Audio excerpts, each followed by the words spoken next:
Not round 1, not round 3, round 2. This is the sandwich. If this was a filling, this would be a good bacon and egg sandwich, maybe with some fried onion and some mayonnaise and ketchup in there as well. That's my perfect sandwich. Obviously, vegetarian bacon. That's anyway. I don't know where I'm going with this. Welcome to round 2. Joined today by my co-host and legend James Powell. Hi, James. How's it going? It's the afternoon. It is the afternoon. Hello. As you can see, well, not as you can see, we're about to jump to the table. In fact, I could jump to it right now if you guys are interested. So there you go. We're currently going to be watching a game of Idoneth Deepkin versus Seraphon. We'll talk about the lists in a moment. I'm going to jump back to those. Also, Adam, our tournament organizer and infield reporter, might be in the room still as well. Yeah, I am. I'm still here. Oh, yeah. So Adam's here. He'll tell us what's happening in the other games. This is a really exciting matchup, though, that we are about to experience because we have got two legends, two Age of Sigmar legends about to battle it out on the tabletop. So we've got, we'll look at Chris Caves Jr.'s list first. Chris Caves Jr. hailing all the way from the shores of the Emerald Isle. And he is rocking that Thunder Lizard life. Adam and James, you guys enjoying this Thunder Lizard Warhammer? You seen these Seraphon in action? They are gross. They are gross. They suck. But can we just talk about, before we get in, do you know what, we need to go back to the game immediately. Back to the game immediately, because look at this Warhammer, right? Before the units are deployed, we'll talk about the Seraphon, we'll talk about the fact that they're against the Idoneth in a moment. Look at this Warhammer here. The Realm Shaper engine is incredibly powerful. You can garrison it with units, including a Bastiladon. But I don't know if you've noticed these two Gloomtide shipwrecks, which are also in the way of the objective, creating a horrorscape of scenario play, which is really useful for flying units, but awful. Awful when for you're the on Seraphon. Huh? When you just gotta walk. Yeah, when you've just got to walk. Anyway, so yeah, look at that. That's pretty big. What do you think about this? This is the Realm Shaper engine goes down before you choose sides, and the Gloomtide shipwreck goes down after you've picked sides. Just stick your model neck on the side of it. Exactly. Just stick here. Rograx. So, big love, Rograx. Love that you're here. Maybe join us for the third game if you've got time. Hello, everyone who's joined us live. Thank you for being here. If you type !lists, you can see the lists. Where it gets super spicy. Super spicy. Let's talk about the lists because they're worth talking about. Look at this. Look at this Warhammer. So he's got Lord Croak, obviously, Astaroth Bannerbearer, obviously, a Skink Starseer, who's got the Master of Star Rituals and the Tide of Serpents. He's got two Skink Star Priests who've got an ability to pick a unit and make them do mortal wounds on 6s on their to wound roll, which will be really useful when he sticks that on the 40 Saurus Warriors, which is where that's going to go. The Pterodon Chief there has got the artifact that you get for being a Thunder Lizard, which is the Fusel of Conflagration, which is basically a laser pistol, which is 6-inch range, but the Pterodon Chief obviously moves really fast, moves 12 inches. And you pick a unit. If he rolls a 6, he'll do D6 mortal wounds. And it's not once per battle. If he rolls a 1, it does nothing. If he rolls a 2 to a 3, it's going to do D3 mortal wounds. So, like, it's not bad, but it's little sniper shot, which is fun. He's then got the 3 Pterodon Riders, another 3 Pterodon Riders, and that Bastiladon. But here's where it gets gross. Bound Pendulum, bound Geminids of Orgish, bound Ravanax Gnashing Jaws, bound the Burning Head, and the Balewind Vortex, but not bound, just so it's a little bit cheaper. Saving himself 10 points there. So, James, Adam, what do you guys think of this list? It's a lot of bound magic, huh? So, there's a lot of bound magic, which is going to be horrific, I think, for Ben to try and deal with. Especially as he can really do not a lot about it. No, he's got the one wizard. Yeah. Yes, K-Dread, it is bound to be fun. Ian Poppin, the list looks great. Good fun game ahead. Yeah, this is, I couldn't agree with you anymore. But let's go look at this list, because this is a Dom Hain Idoneth Deepkin list. There he is, Voltronus, the High King of the Deep. As you can see there, let me just bring up all the rest of the information on the list for you guys. So he's rocking an Ishrian Soulscryer, an Ishrian Tidecaster, who's obviously got the Cloud of Midnight. He's got the Achillean Ishling Guard, which you rarely see the defensive eels. That's what we know them as. So they're there, that unit 6. There are 3 defensive eels as well. There are 6 offensive eels that we've just seen on the board. And there is it a meme? Is it a joke? 6. So that's right, 2 units of 3. 6 Achillean Alapexes on the board. Adam, you said you don't rate these at all, but you saw them in the last game. What do you think? Sucks, mate. Terrible. I'm not being proven wrong. No, they still suck. Just take eels. You'll win. It's fine. What do you think about this, James? What are your thoughts?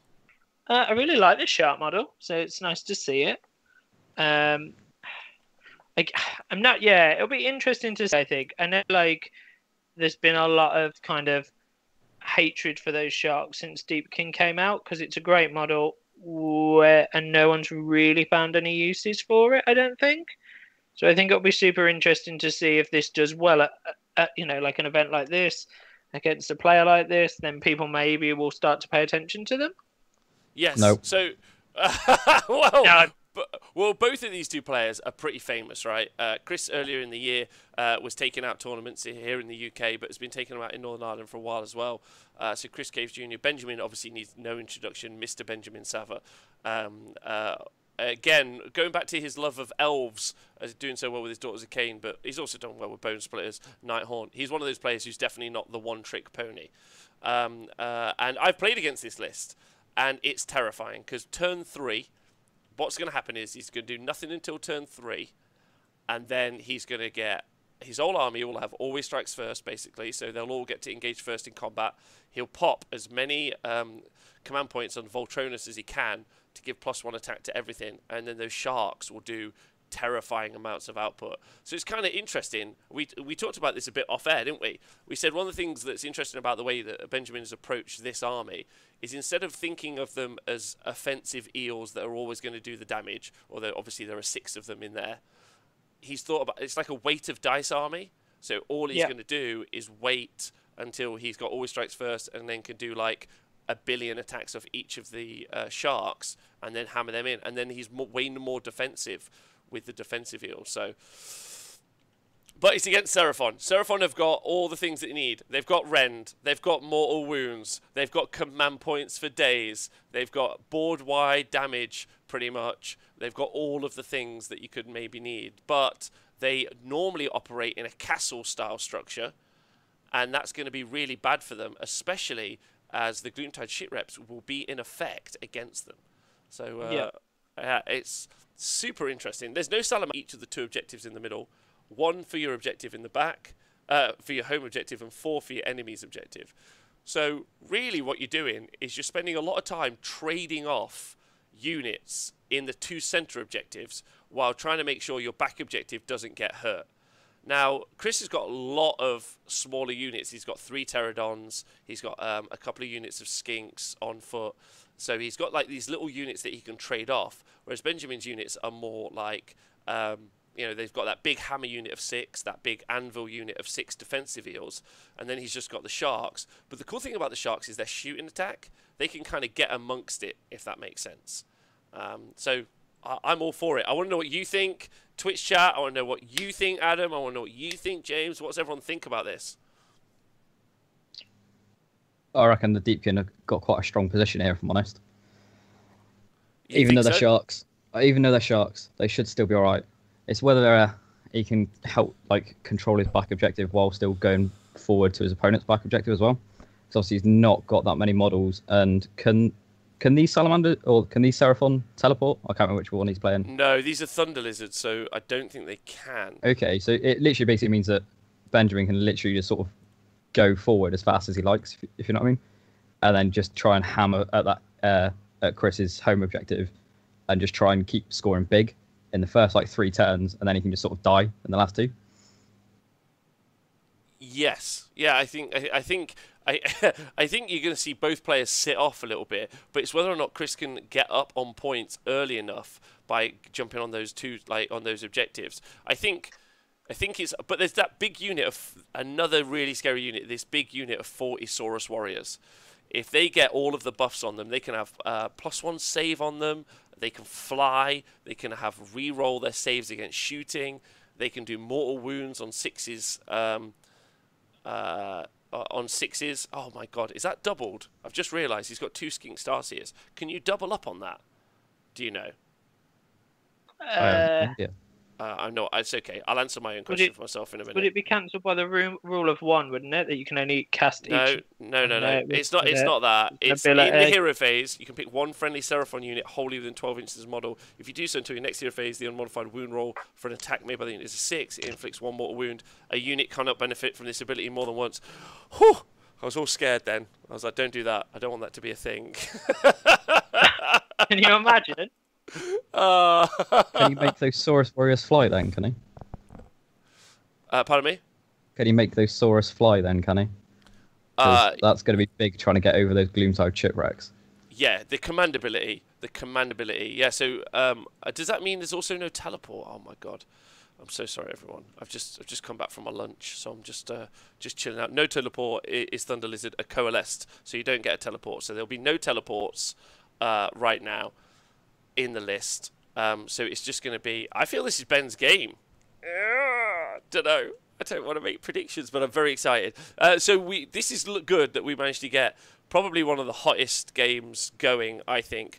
Two great players playing against each other with great lists. For munchies, lunchtime, what did everyone have for lunch? This lunch, I got myself an egg fried rice, trying to keep the pennies saved. So just a cheeky egg fried rice for me, which is £3.50 from the local Chinese. That's not bad, is it, for lunch? It's okay. That's all right. Yeah. I had a veggie breakfast wrap. Lovely. My studio, as well as only having half a roof, doesn't also have a kitchen. So I do have to make do with the world around me. I think the ability to control whether Basilodon shoots paired with no teleport or recur Benjamin is favoured. I just had the missus make salmon, scrambled egg and toast. Oh my god, that's fancy. Intern Matt. Yes, it was you, Canteen. Yeah, you know it. Yeah, it was... So can we just talk about the Pterodons for a moment? So he's got 2 units of 3 Pterodon riders, which honestly I love. And they're going to be able to go drop rocks thanks to the Pterodon Chief. And potentially on different units as well. So he's got some in-movement phase damage output, which I think but it's not massive. And there's a lot of wounds. Each one of the sharks is 8 wounds. So it's 300 points. He's got 24 wounds. And don't forget the Idoneth Allegiance ability, where you're only going to be able to shoot at the closest visible target. But of course, he's going to have Croak on a Balewind doing mortal wounds like they're going out of fashion. So, I don't know. Chris, by the way, having played against Eels a lot, will know what he's doing, but I'm still not sure. I'm not sure. It's going to be interesting. Mr. Kapowski. Not Mr. Kapowski. Yeah, anyway. I can never say your name in the chat. Kipster in the chat, let's just say that, is pointing out the fact that because of Coalesced, obviously, they're going to be taking -1 damage on this army. And the reason that makes the Sharks better is that they don't do the flat 2 damage that you get from offensive eels. So the offensive eels are half as good in this matchup. So the Sharks are a better pick, as are the defensive eels, because you've got loads of attack output. So it's all to play for. Look at that. No messing. And I like that this game we've got all the 3D models. It's going to look great, isn't it? Yeah, it makes a big difference, I think, to like the narrative of the table, doesn't it? When it all looks nice as well. Yes. Very much like in real life, when you've got 2 really nicely painted armies, makes a big difference. And even just having 2 painted armies makes a huge difference than watching people play grey plastic, right? Yeah, of course. Yeah. And also for the immersion effect as well. So Twitch chat, it's time for predictions as we see these units deployed. Who do you rate? Who do you think is going to take out the game? This is a big matchup. This is a big matchup. What does everyone think? Chin Osan 2017. You're right. The Pterodons are going to be able to drop there. rocks, actually, they don't have to do it in only the movement phase. They can also do it, because it's a normal move. Normal move is also your piling and your charge and piling. So there's a lot of ways to drop them rocks. So you could actually normal move. moves only in the movement phase. Pardon me? There's an FAQ, but normal moves only in the movement phase apparently. There is, but the rocks. Oh, sorry, it's just so it's not normal move. It's just move.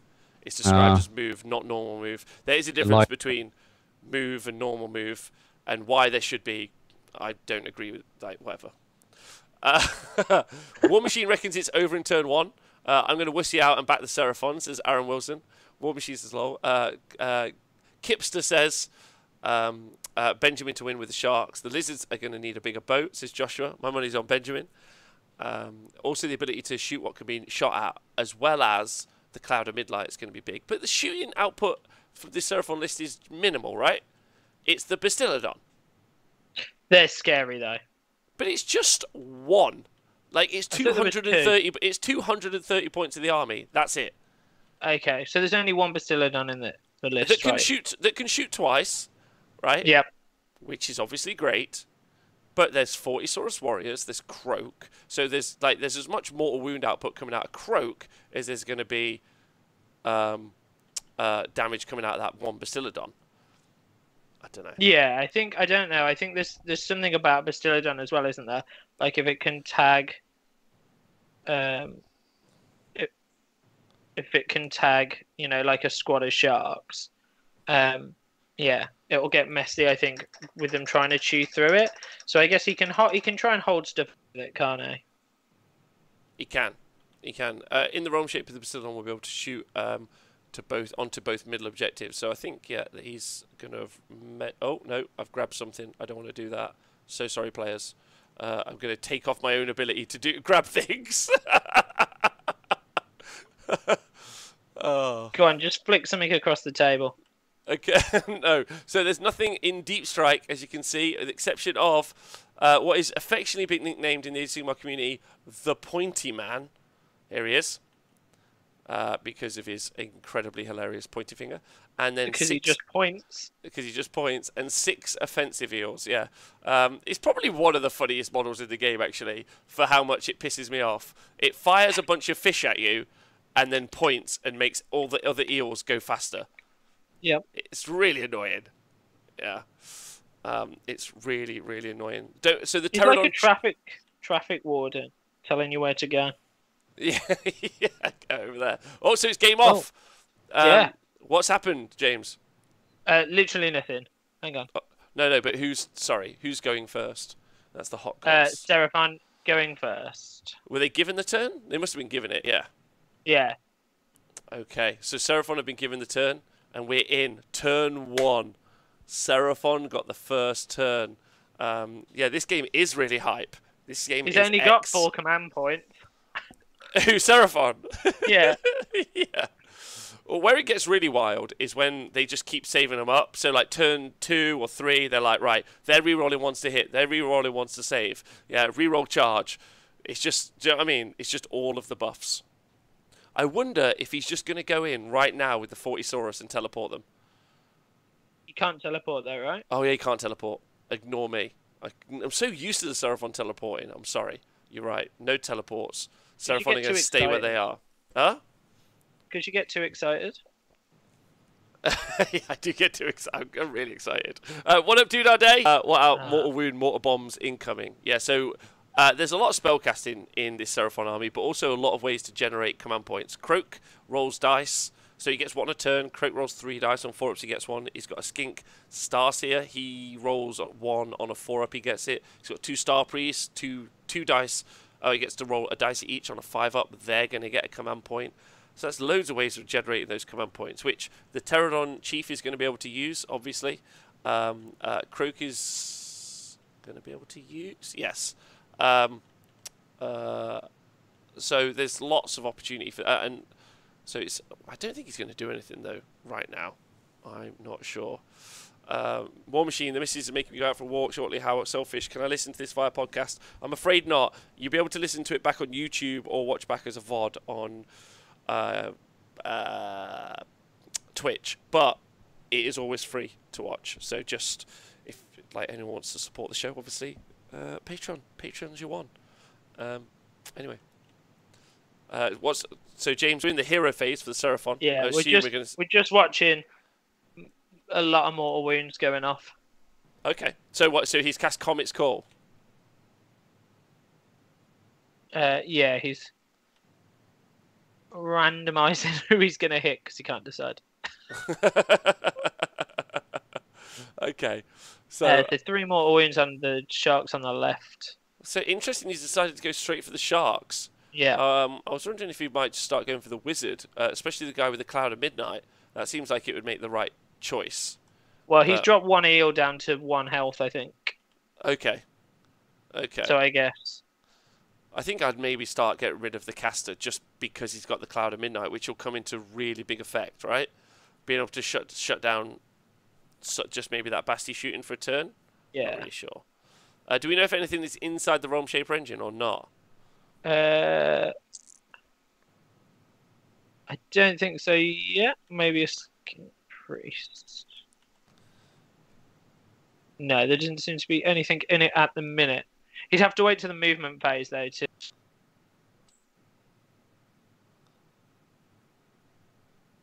Okay. So we're just waiting to see what you guys... Do we know if he started the game with any wizards or priests? We'll find out.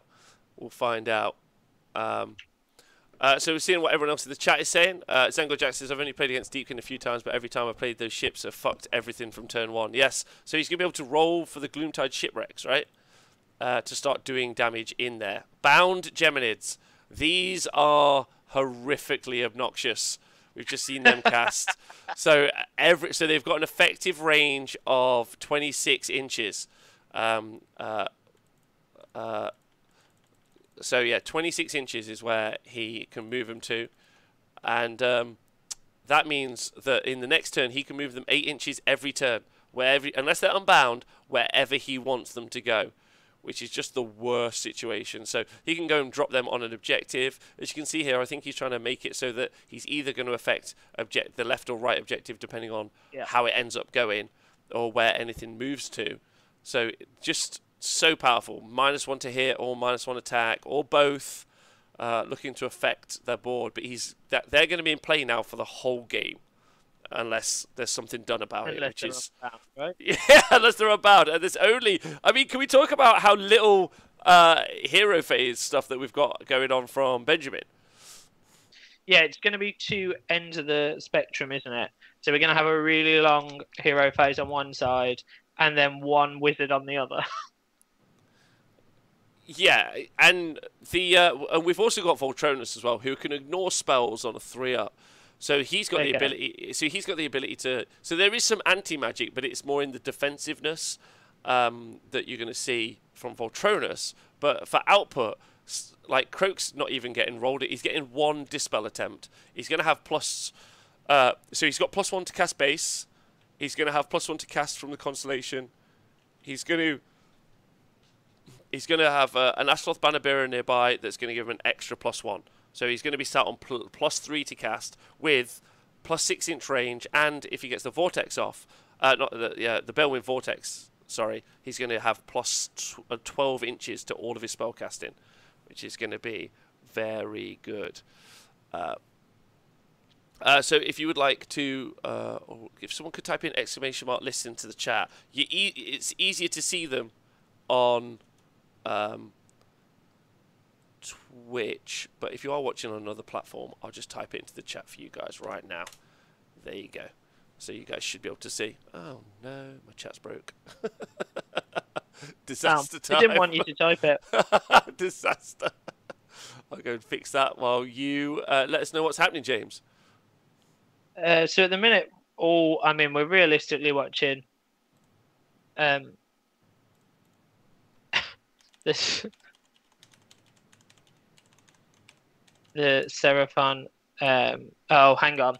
There's an issue with the tape measure, I think, in game because they changed it. If you right-click it. So for the tape measure. Okay, we got it. All There right, we go. Sorry about that, everyone. I'm also listening to a chat of people having technological issues. So what we're watching is the beginning of the Seraphon movement phase. I think, and he's just kind of working out where those units can go now if he moves them. Because obviously the Realm Shaper engine went down before they chose sides, and the boats went down after. So that kind of worked out well on the side for the Realm Shaper engine, but not so well because he then got boxed in by Boater, which makes a big difference. Because really now he's got a very, very long walk while taking mortal wounds. A really big walk. And that's not a walk that you want, right? And I wonder if he is going to move out. Is he going to move out? Interesting. Yep. Interesting. I think the problem is, isn't it? So the battle plan means he has to, I think. That's what I said at the start, right? It's such an interesting battle plan because it has to be one of those ones where you trade off. And so it's specifically, in my opinion, worse versus for castle builds. So like, gunline builds or this kind of like skink castle that you've seen in this situation. I mean, it's good if you've got flamers or if you've got salamanders, because you can start affecting those units on the objectives, which is what the sharks are going to be able to do. Sharks are going to be able to just like sit back and just shoot away, right? Which is awesome. Awesome. I'm just going to try and sort this chat out, James. So I don't know if Adam's still here as well, but maybe you guys could just do some chatting while I try and figure out what the hell has happened. So what we're kind of watching is so those Seraphon are moving forward. For anyone that can see, it probably looks a little bit janky, but obviously, so there's 40 individual units to move, and because of Ben being lovely and putting a boat in the way, we're going to try and keep the time moving. So he's going to move the Seraphon en masse now, and then tidy up the movement of them in a minute while Ben does his kind of hero and moving phase, I think. So yeah, I mean, at the minute we're not going to see a lot of exciting stuff, but let me. The real question is: does anyone know? Does anyone know Little Chris's Twitter handle? I did know it. I'm sure it's like a weird, like it's like the Diceologist. That's it. That's his Twitter handle. Let's go sort this guy out. I like the fact you just answered your question before anyone answered. Just trying to remember. That's a skill, right? I'll just talk to myself till I remember. Well, welcome to live streaming. It's basically that. I don't know. I always think it's amazing. Like every time I've ever done commentary or the normal dice stream, as we natter away, and there's a point, and we're like, not sure about this, or there'll be points where we're just like, we're not sure about this rule. Like before I've even had time to think about it or Google, like someone in the chat's like this. I'm like, oh, cool, useful. Yeah. Useful. The world is useful. Well, the chat are the best. The chat are the best. Love you guys. Right. Oh, so he's going forward. Okay. So I was going to do some suggestions. What's he going to do? He's going forward, but with the pterodons, but not close enough to cap the objective, which is big, really big. So we're going to see if he makes that decision. Oh no, he's on. See, this is what I mean about the trade. I think Benjamin wins the trade, right? But I think what is happening here is Chris is just getting him onto the objectives, because Benjamin's only real way of clearing stuff off those objectives is to shoot with the sharks or actually to fight. Yeah. And once something fights, Benjamin's got the ability to do spells onto them, and he's got the ability to shoot into them. So he's just making it so that like there's a trade-off here and a trade-off over on the other objective. But he also has to protect that backfield. He has to stop all of them, those 6 offensive heroes getting into Croak, which he spent a lot of points on making Croak better. He's got an additional 40 points for the Bellwind. He's got an additional 100 and so points for the Ashroth Bannerbearer. So he's spending a lot of points to make that better. But that 40 Saurus Warrior block is no slouch. They are going to be around way longer than we think. I imagine that they've got Starlight cast on them, James, like so -1 to hit. And they also have got +1 save cast on them. So they are really survivable, like more than you might think. Yeah, I think there's going to be a lot a lot of strength in that giant big block, isn't there? And I don't know. There's just so many bodies in that he's got to clear to be able to take an objective. It'll be interesting, I think, won't it? Yeah. I mean, some big plays. What's over on the Twitch? I think big plays. So those pterodons, which I think like they're multi-use, right? They could be used. They're used in this situation to go and hold objectives. In other situations, they could be used to go and snipe off characters and deal with stuff. This Pterodon Chief, I wonder if we can see the Pterodon Chief used, because he's got a Mortal Wound spell, Mortal Wound artifact. We'll see. So there's the Starseer. I might just lock that Realm Shaper engine for him, so that it doesn't move. There you go. Oh, it's put it in the middle. The whole thing. Okay, so... Oh... Okay. So look at this, Benjamin. So the eels are going to move fast enough, get across the board, but the sharks and their ability to impact this, I wonder what the range on the sharks. I'm just going to go check. So they're not called sharks; they're actually called alaplexes. But I mean, they're a shark. You just can't copyright the word shark, right? No, you cannot. You cannot, unfortunately. Thank you, like by the way, Marines Stephen, of Space. AOS. You can't copyright that either, so you change that name too. Agreed. So they've got 12-inch range, and they are armed with the razor shell harpoon launchers, which is their shot. So 24-inch, 3 attacks, 3s, no rend, and 1 damage. Just 9 attacks coming out of that unit that they can start pinging into things. So 24-inch shooting with the additional 12-inch move, so 36 inches. So they are going to be able to affect those pterodons, but they can't just sit there and shoot off the pterodons. They obviously have to get involved in the fight as well. Yeah, I think that's the issue, isn't it? And one of them's already just taken some wounds, so that's going to matter.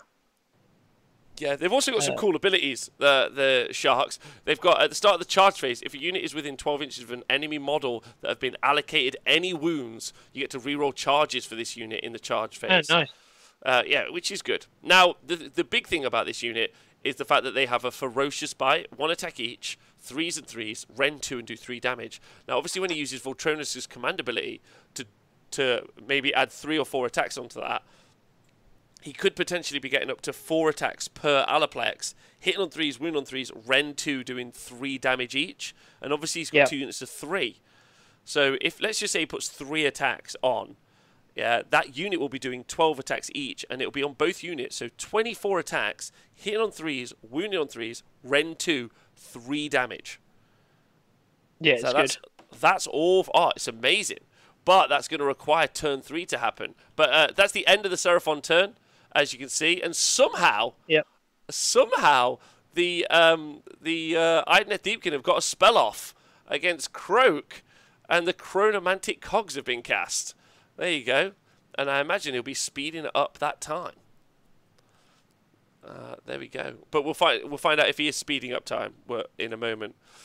Yeah, Cogs went off. Yeah. So he cast it and they dispelled with it on the board, but he failed it. Wow, he failed to dispel it. That's pretty big. So the story is that in his last game, because I can hear them nattering, Croak managed to dispel every spell that was cast. So this game he's tired. That's the discussion in chat. All right, well that's a positive. Poor Croak. He's done too much for his 200 points. He's worked too hard, right? Yeah. He's worked way too hard. The shiny Realm Shaper engine's like the most distracting thing in the world. I feel like a fly. Oh, yeah, what, the actual, like, electronics?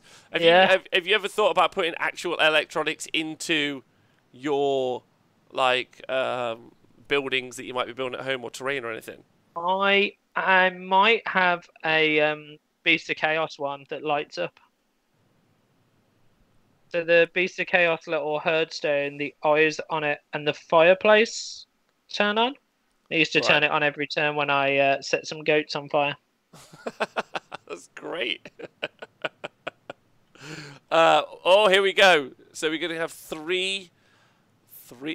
I think maybe the unit of 3 is unit of 6. There you go. He's going backward. Oh, yeah. There we go. Well, Ben. Josh Ritz, how do we join these? I say, Adam, you still here? No. We should potentially set up a way for joining the next event, right? Because like a mail-in system or I don't know something. This is to answer Josh Ritz. Keep an eye on the Facebook page and we'll work out how to do it, and then we'll put an image or something up sometime soon for other people that want to join in for future tournaments. This is an event with 32 players, which is cool. Organised by the Trollslayers, which is a wargaming group based in Plymouth. So they're super rad dudes. Victory points, I'm assuming that there is 5 victory points just being scored for... 5 on Seraphon. On Seraphon. Oh, okay, it's on this side. No problem. Okay. So your face is technically Seraphon. Mine is technically Deepkin. Maybe those are the sides we should take.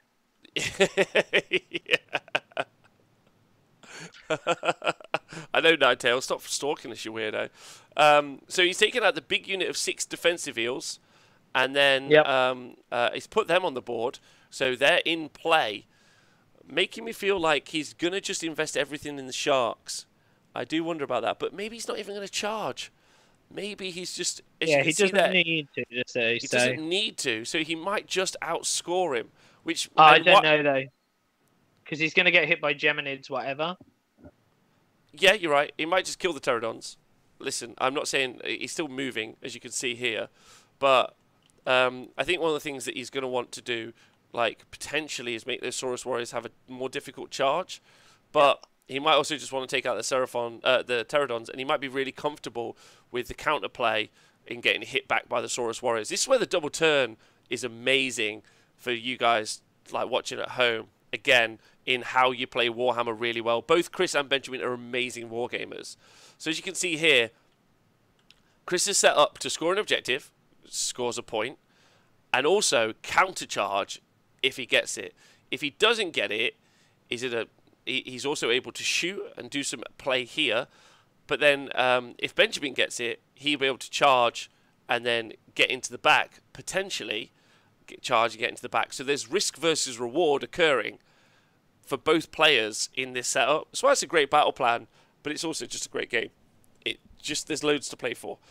So yeah, look, he might just score and then use the sharks to shoot off. Does that make sense? Yeah. I think it's interesting as well, isn't it? Because when we started this game, we talked about these are kind of 2 armies that in theory would both sit back to begin with, and now what we're watching is them actually all pushing forward. Yes, absolutely. Which is really interesting to see. Yeah, I wonder if... Checking the range on that Geminids. Oh! Get lost, Geminids! Don't want to play with them. No one wants to play with those. Running away. So this is an event. By the way, this is a game that's part of a tournament. We're in round 2 of the tournament. Round 3 coming up. Obviously, after this game, there are some other notable lists. We saw the 24 Scourge Runner Chariot list in the last round. This is our other meme list because it's full of sharks. And then we've got one more meme list, which we're hoping will win its game, which is Obeyed with his all of his salamanders. He has got, I think it's 18 salamanders. 18. Yeah, 20 chariots, 18 salamanders. Yeah. So, Broccoli Boy, how many... Oh, Broccoli Boy, so nice to see you. How many at disposal does Chris have out and which ones? He only has out Geminids. He hasn't yet cast Belwyn Vortex. Croak is there. Ashloth Bannerbearer... the Ashloth Bannerbearer is there. The Bastiladon's there and the Starseer's there. Got this big line. There's some skinks here, but the big block of 40 Saurus are here. The Pterodon's there. Pterodon Chief in the centre. For Benjamin, he's got the Eels off the board. He's obviously got the Soul Scryer. And then he's got Voltronus, the 6 Sharks, the 6 defensive Eels, and so the Ishelin Guard, and then the 3 Ishelin Guard here as well. So loads, there's lots here. But immediately, both players getting straight into the meat of the game, right? They're both committing and making their early plays. Benjamin gave the first turn to Seraphon. It was Seraphon who went first, scored 5 points, got them on the board, and now it's the Idoneth's turn 2. I wouldn't be surprised if we saw that Idoneth get the turn. We might even see them give it away. Not certain, but that could be what we see here. Looking to go into turn 3 with a because what they have in turn 3 is the ability to always strike first. So every one of those combat units will get to fight first. So it's going to be real good. Big shout out to Seraphon in the chat. Thanks for being here. This is not the conversions of paint style I'm used to from Benjamin. No, I agree. It's quite rare that a 3D rendered model on Tabletop Simulator isn't as pretty as someone's army, but it's a cool army though, right? Look at that. The bases are cool, like a little beach from Hawaii, maybe? I'm not sure. What about all the other beaches of the world, you beachist? Life's a beach, and then you die. That's what I've always heard. I don't know. Sweet paint jobs, yeah. Only bound Geminis, that's the only one that's out. That's all we got. So we're into the shooting phase now. Right. Yeah, so the Sharks are shooting at the Pterodons on the objective with only 3 eels on, because I'm guessing what he's hoping is he can take one off and then just outscore that objective without needing the charge. Whereas then on the right side, he can charge and fight, as they also have +1 to their save. Yeah, it's a big deal. Depends which way you're looking at it. Sorry, the larger group of eels, I think, is what he wants to charge. Yeah. Well, but also because these Ishilin Guard are more likely to be able to handle all those Saurus Warriors if they do hit them. Look at that! Look at that, Sharks! And I gotta say though, the thing about that 300-point unit, so it's not cheap, but they're 8 wounds apiece. The thing that I really liked about this list, because I happened to play it the other week, beginning of the week, the thing I really like about it is their utility to be able to just do that. They're just like, cool, there you go. I want that bit gone. I don't have to engage, and that's really important. And one of the things that Idoneth have lacked for a long time is that ability to engage at range. They normally just have to put bodies where they're going to act.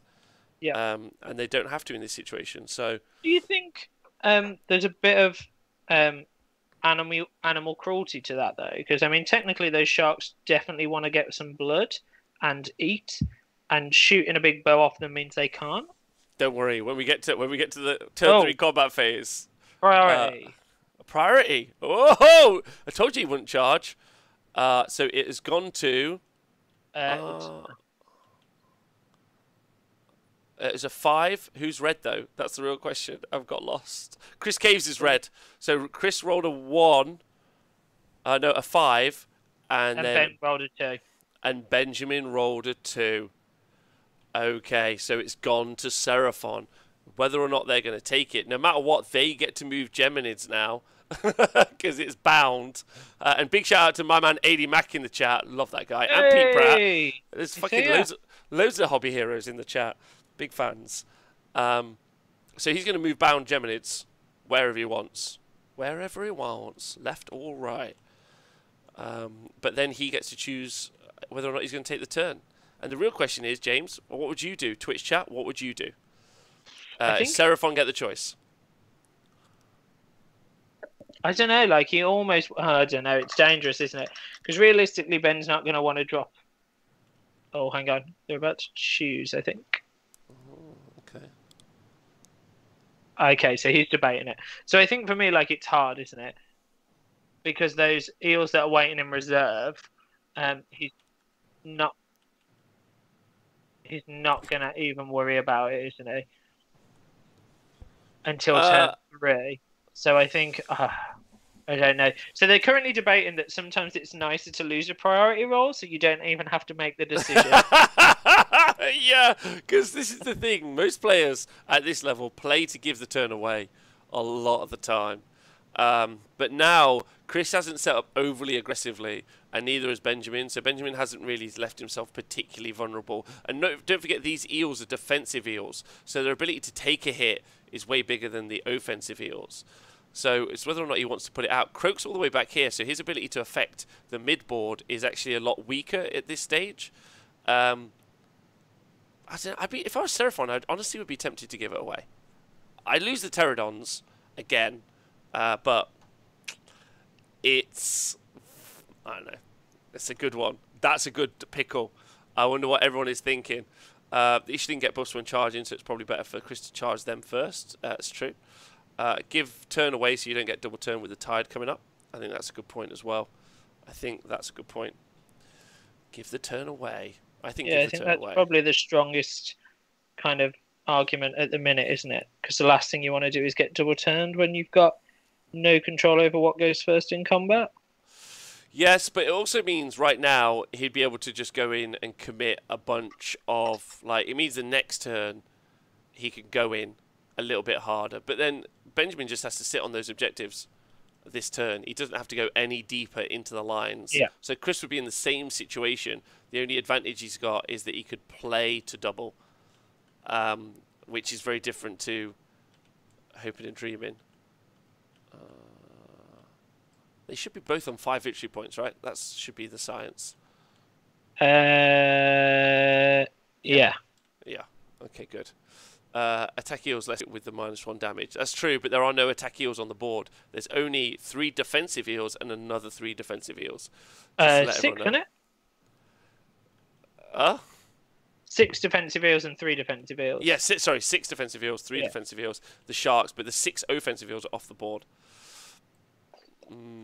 This is a big. This is very. He's still deciding.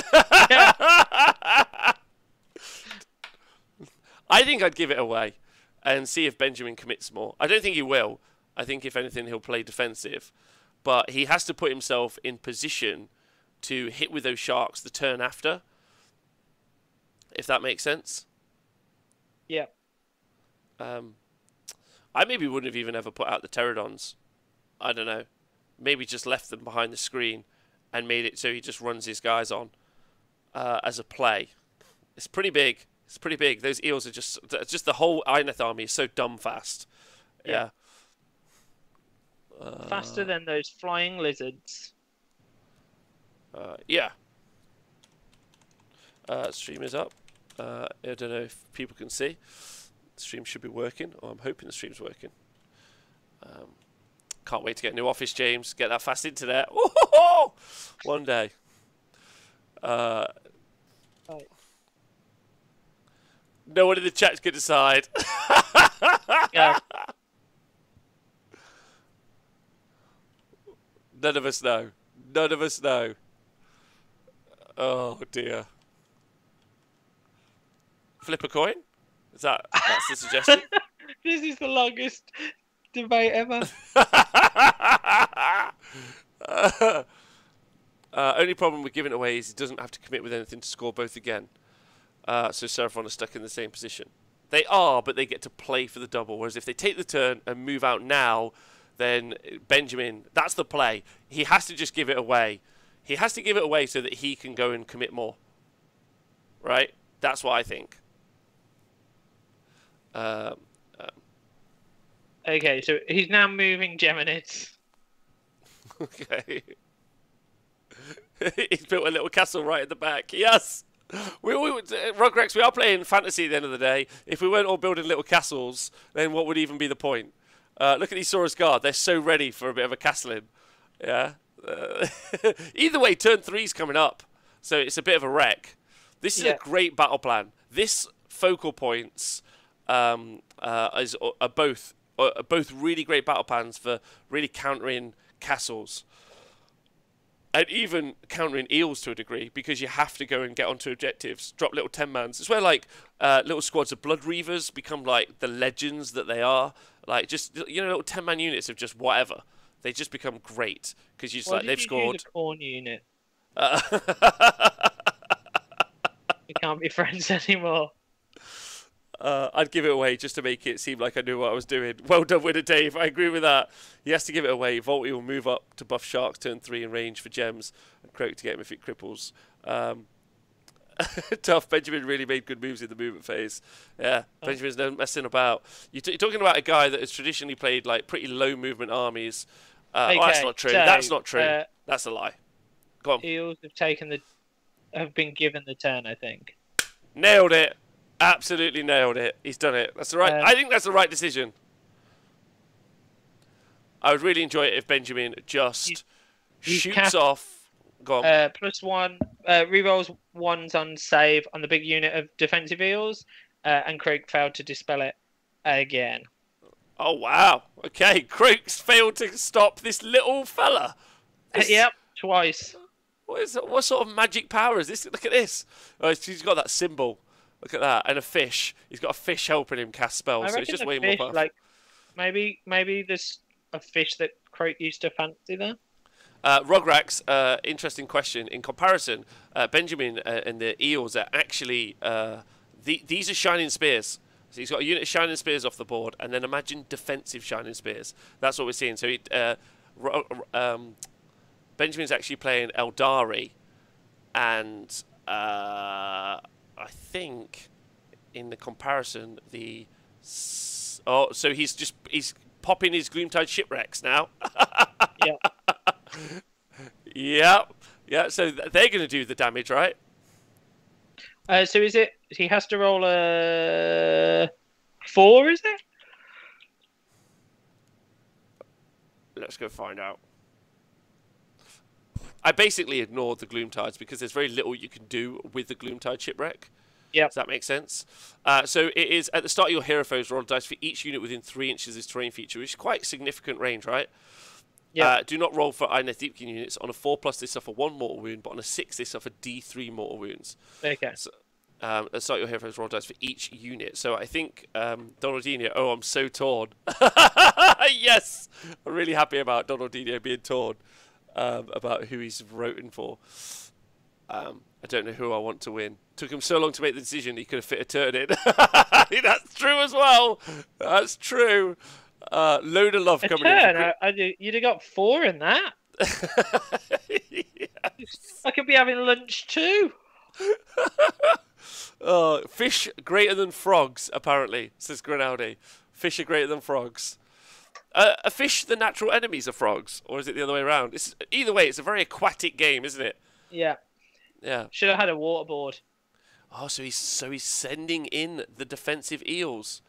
I think you're going to see him just lock up those Saurus. Yeah. They don't have run and charge. They don't have retreat and charge. I think you're just going to see him just pop one on. But they're just going to be stuck now, aren't they? That's the problem. Yeah, that's the whole idea. Is just going to pin them, just like you do to Mortek Guard, right? Just pin them in there, and then make it so that they can't do anywhere near as much damage when they pile in an attack, while at the same time wiping out the Pterodons. That's really nice. That's good. And then he's just going to set himself up with the Sharks just into the midfield, and then turn 3, it's hammer time. Everyone, it's the shark meta. That's what we're into. Good job, Adam's not here. He'd be crying right now. Why? Oh yeah, he doesn't like him. He doesn't like the Sharks. Well, the Sharks have been the joke for a long time. A long, long time. You see no one run the Sharks. That's not true. That's not true. Big shout out to Ben Spinetti over in Australia. I've seen him run the Sharks. Absolutely. So we've had a question. So the units are gridding, and he can't work out why. So the Seraphon units are gridding. I've turned it off. There you go. Okay. Let me type. So if anyone's interested to play Tabletop Simulator, there's a little option up here. Options, then grid. And you see here it says snapping. You just want to turn that off. And when you do that, it means there's like an imaginary grid on the board, and they snap 2 elements of the grid. You turn it off, it just becomes a lot more free. So it becomes easy to do. So snapping off. Scott B, I have 2 Sharks. This makes me think I need more. Can't argue with that. He's also saved loads of points in having the defensive eels over the offensive eels. Not loads of points. I think there's a 10-point difference. So that's interesting. Yeah, look at that big play. He's sneaking around the back. It just means he's going to have to do something about the... maybe he's going to charge and tag the end of the Saurus Warriors as well. So he's going to tag this end and tag that end, meaning they're ability Unless to he move. just tags the one far end and charges the 6 into the Pterodons? Yeah, could do that as well. No, because I think he wouldn't have intentionally done the Saurus Warriors on purpose. Play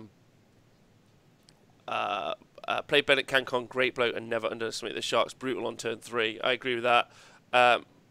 Also taking Saurus somehow Can I enjoy for 5 more minutes? Who is going to win?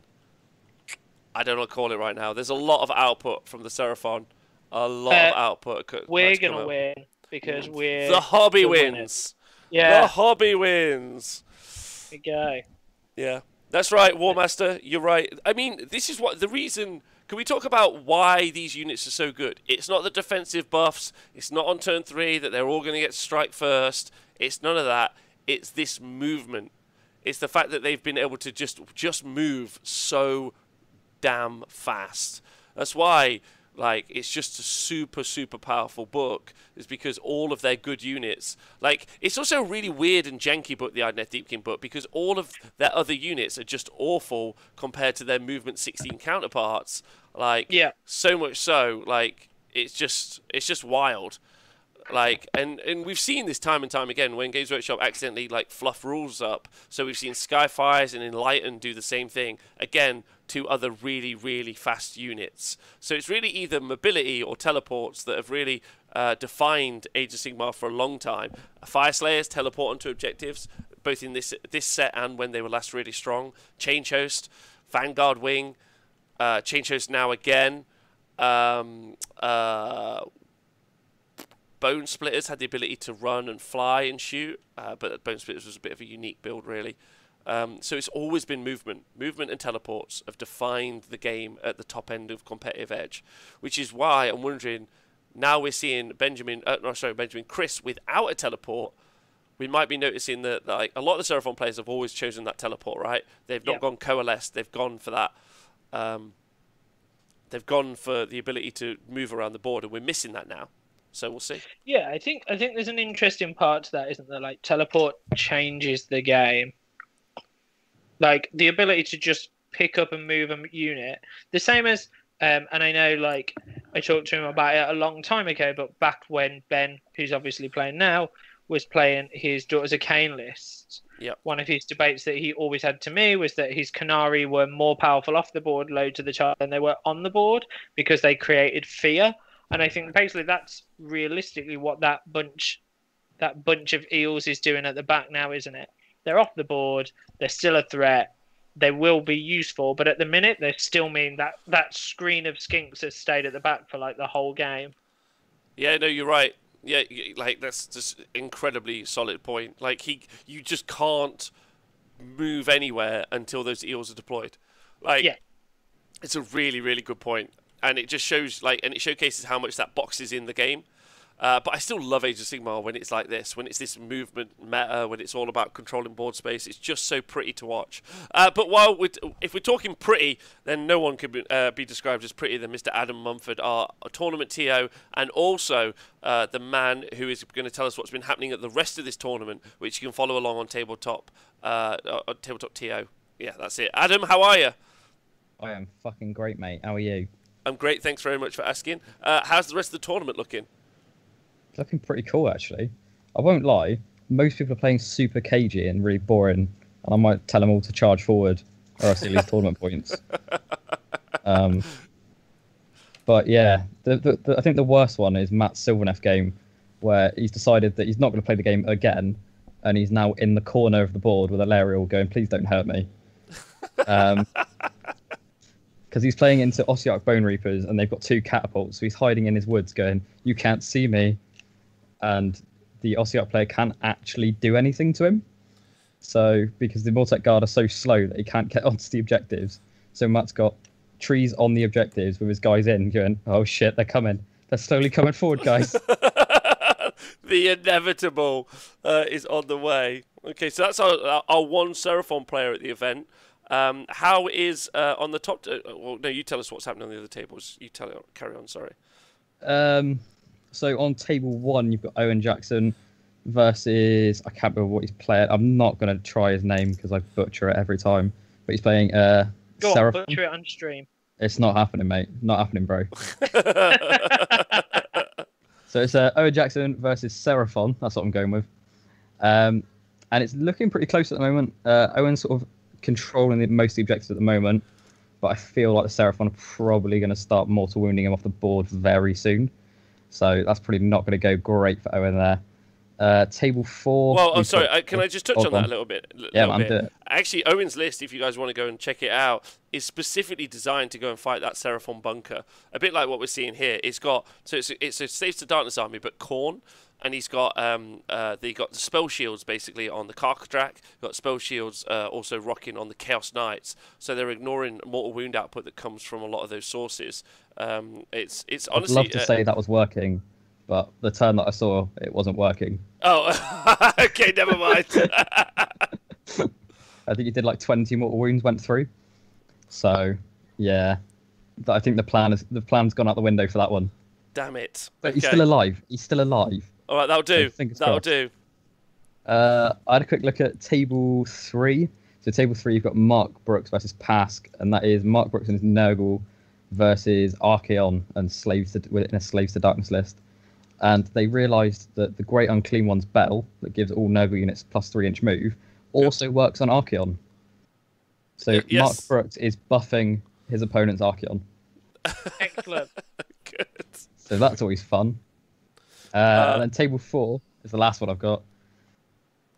Is Dan Arnold versus Tim Martin with his Scourge Rider chariots. And the Eels. Yeah, the Eels are nuking a lot of chariots. Oh, okay. So he ended up paired into Idoneth. So yeah, we probably won't see him take out the tournament. Don't forget, if you guys haven't joined us yet, Tim Martin playing over on that table is playing because his friends are going to buy him the army if he wins the tournament. So it's not looking very likely. Is that what you're saying? Well, I mean, the Eels have done a lot of damage, but there's still a shitload of chariots left. So I think someone should go into that channel and just be like, "This guy's going to play. Is this guy's playing for 800 quid? Just give him the win." Really ruined his friend's day because I think it's all a setup because they were like, he's never going to win with this list. Let's not worry about it. Let's offer him 800 quid. I'll just give him extra TPs at the end of the tournament. Cool, yeah, that'd be great. Easy. He lost all 3 games, but still won. There you go. K.R. Kapowski in the chat says, I play with Deepkin versus a 15 to 30 Scourge Runner Chariot list a lot. It's a tough matchup. So maybe it's going to swing back. There you go. Maybe. It is a tough matchup for his Eels, but he has managed to do quite a lot of damage already. So we'll see. We will see. Okay, and then any news on our other meme list, the 18 Salamanders, or not yet? Oh, yeah, sorry. So I can't even remember who was playing. Oh, no, I forgot. I'm not going to lie. I checked it just now, and I was like, oh, yeah, that's a thing, isn't it? And then, yeah, it's all gone out the window. Soz, guys. That's okay, no problem. That's great. Thank you for any of the updates. We've just seen in this game, which you might be unhappy about, is the Sharks seem to be doing pretty well. We've just seen them shoot off... the Second, a unit of Pterodons. There were 3 Pterodons here, but the priority roll, it was a good 10 minutes on the decision on the priority roll, but it got given away to the Idoneth. The Idoneth now, who have finally committed their Morsar Guard. So the offensive Eels are in as well. I've always said Sharks good.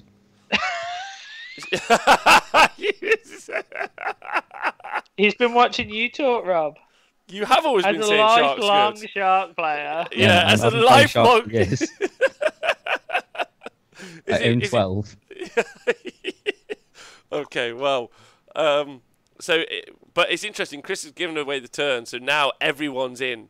Do you know what I mean? Volty and the Sharks are womping round together. The unit of 3 defensive Eels, so the Ishling Guard and the Morsar Guard, look like they're going to try and tag the end of the Saurus Warrior unit. Yeah. And also these Pterodons are going to die. Which, if we talk about Chris's chances, Chris in this matchup so far has only lost. If he loses this Pterodon unit, he's only going to have lost like 240 points in 2 turns, which isn't bad. But it's whether or not the Skinks, or whether or not Croak, the Bastiladon, and the Saurus Warriors have got the output to deal with all of the wounds that they're about to take, especially when they're so survivable. So, and they also obviously get better when they're near the Gloomtide Shipwreck. So, yeah. So someone asks, do you know how the Saurus Knight list is doing? There's been some question about this. No idea, because it's Saurus Knights and I don't care. Okay, and good work. I'll have a look in a minute. I'll have a look. Yeah, and Oh, what's up? While Adam's here, I just realised someone asked earlier if they're still in the chat channel about how they can take part in the next event. Oh yes, Adam. I think we should set up some sort of like email or somewhere that they could message. Yeah. So I'll set something up. I'll put my email out or something later on. We'll do and then, thing. but basically, you've got just join a Discord server, and that's literally about it.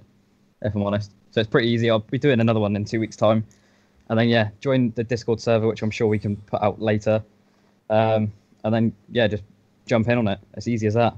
No money, easy. No money, easy. There we go. Easy Boom, peasy. smashed it.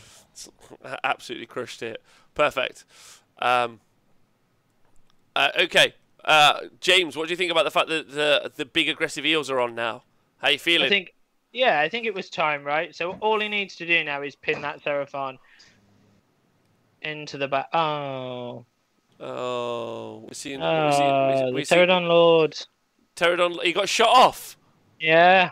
Oh wow, the Pterodon Chief with the artifact as well just got shot off the board. Wow. Okay, this is I big. bet that was from the Soul Squires fish. yeah, it was. Yeah, I think it might not have been from the Soul Squire fish, but we'll see. 8 shots, 5s and 5s. Oh yeah. The fish are now shooting. They're gonna kill everything. Yep.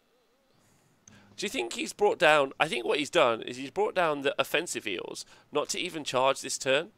I think what he's just going to do is... it's about pinning, right? Well, it's about pinning, but also the Bastildon's only going to be able to shoot into the defensive eels on both sides. Yep. So, like, all of that shooting's only going to go there, and they've got a great save. So... Well, you need to bring them down now to buff them for the next turn. Yes, that's true. That's also true. All of this stuff is true. It's going really well for him. This is, honestly feel like Chris is against it, right? This is a tough matchup.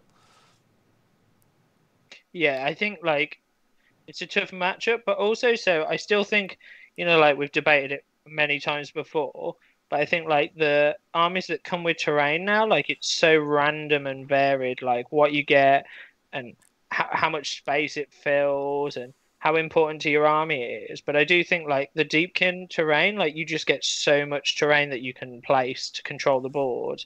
It's so strong. Like I think if those 2 pieces giant boats hadn't been put down where they were, it might have changed. Like it had already changed how those Saurus Knights warriors were reacting to this kind of combat. They'd have got further across the board. They'd have been in a better place. Like that's another real strength I think of the Idoneth book. Can be that the terrain's so big you get some extra board control.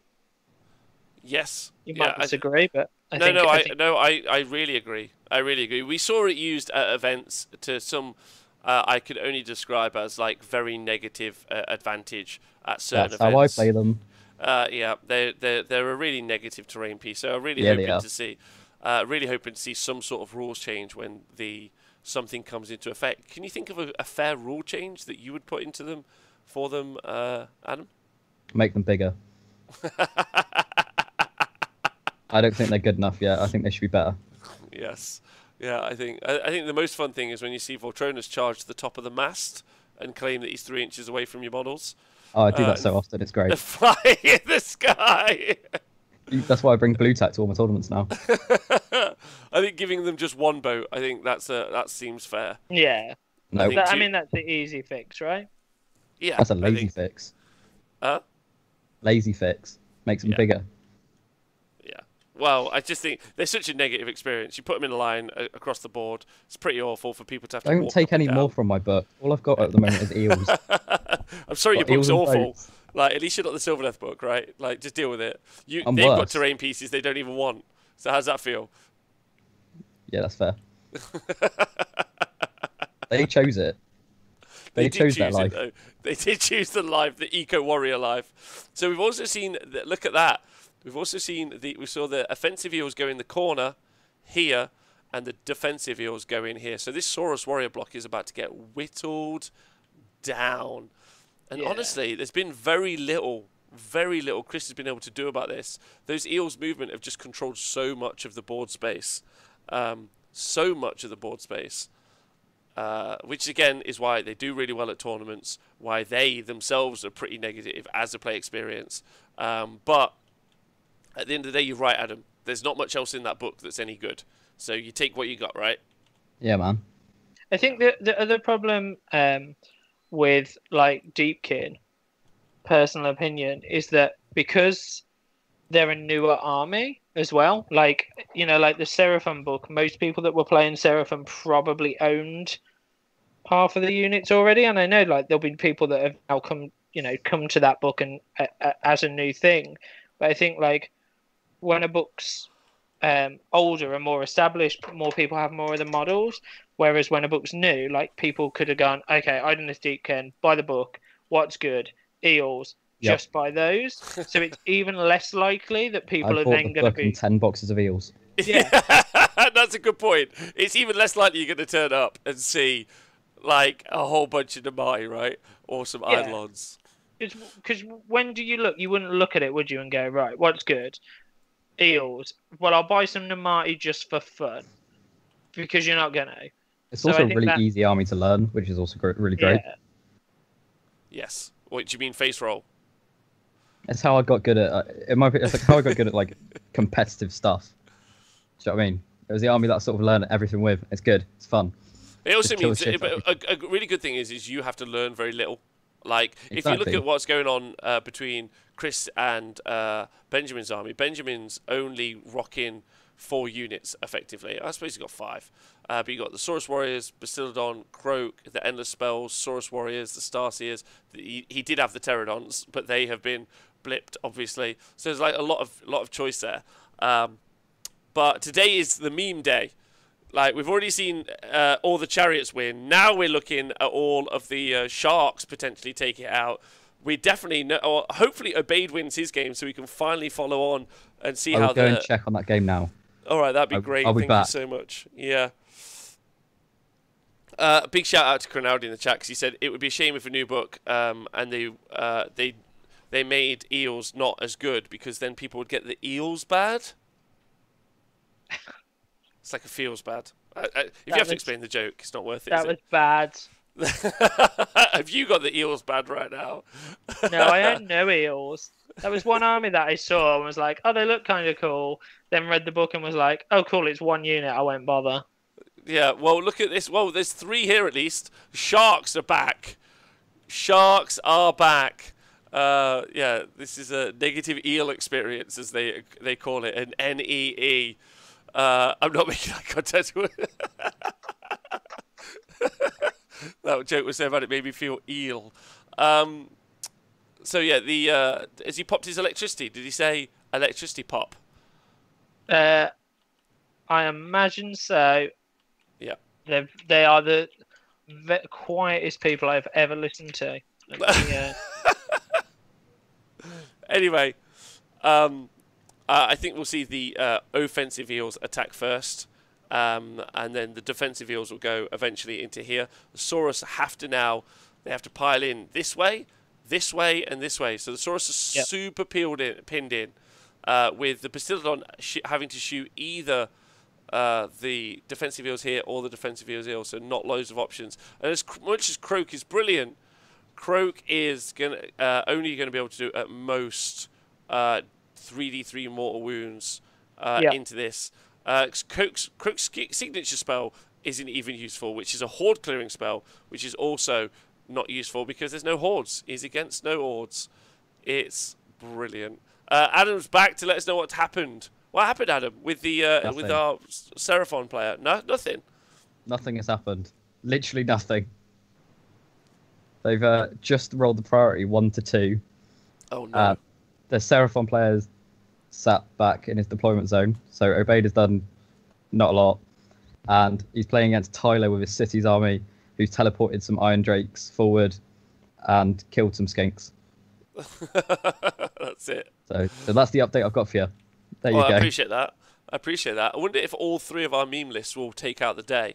The list that I obviously want to see in the final game, if you guys are following along, will be all of the Squadron of Chariots versus all of the salamanders, which would be versus fun. all the sharks. Versus all the sharks. Three-way. So the Seraphon, as you can see, the Saurus Warriors have been lifted off the board there. But they're normally decent, right? They're strong. The Saurus Warriors. They're reducing damage coming in by 1 because they're in coalesced. These offensive heals here are way worse than you would normally expect. Now there is some. Go on.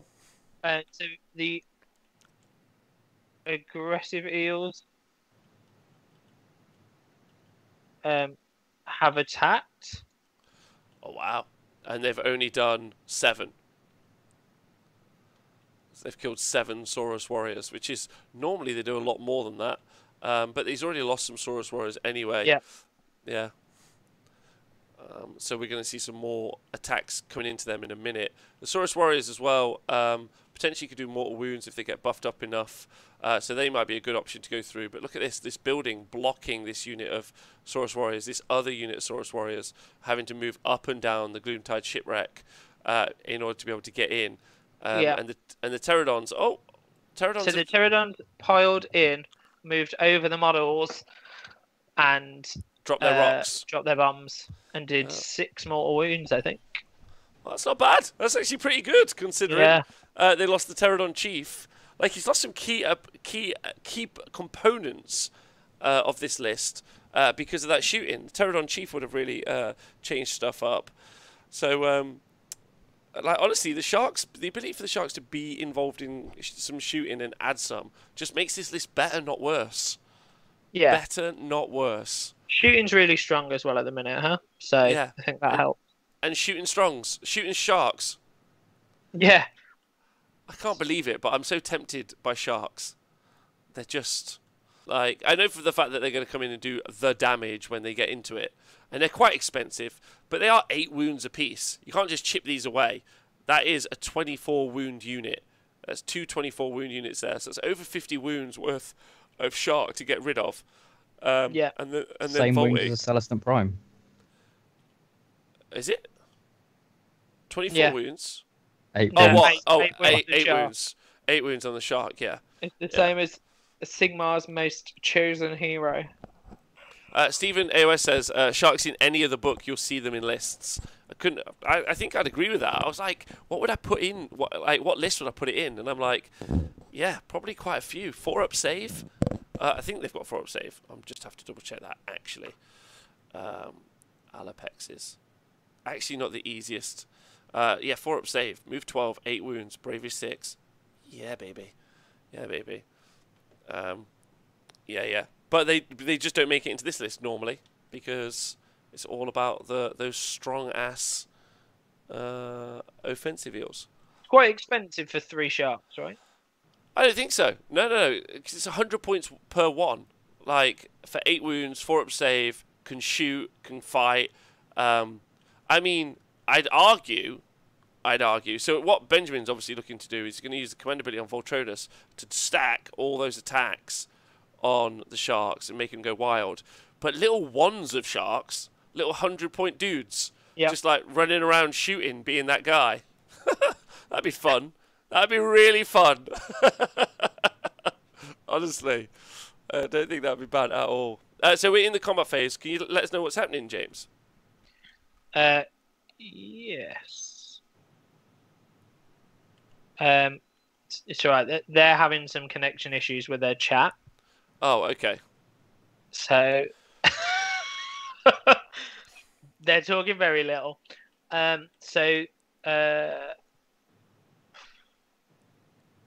Just trying to work out.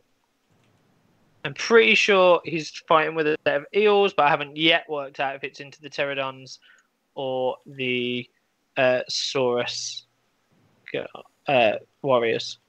Okay. Well, as we've seen, he's already lost 2 of those. You see here, he's lost 2 of the defensive eels already, and I think this is the worry for Benjamin going into the double. As much as like he's committed a lot here, going into the double, it's a pretty risky prospect for Benjamin, because there's still some output to come from some of these units, and whether or not it might not be enough. Croak plus the Bastillodon, that might not be enough output to go and grab to take them off. But over 2 turns, maybe enough to start putting some bodies on those objectives, right? Look, Benjamin's got nothing left in reserve. Everything's committed apart from Voltronus and the Sharks. So there's a lot committed on the board. So yeah. Lucas Crocox, can a Pterodon drop stones in the piling move? Yes, sir. If that helps. Yeah, so that's basically what we obviously saw happen. Is they piled in, moved, and dropped bombs. Into this bottom unit here. Yeah. Yeah. Don't forget when they charge as well, they're going to get a +1 save. So these guys have a 3-up unrendable save on them in this bottom unit, as do the unit over here.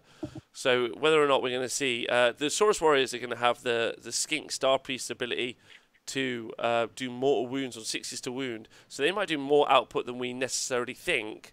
But they. Oh, what's up, James? Oh, sorry.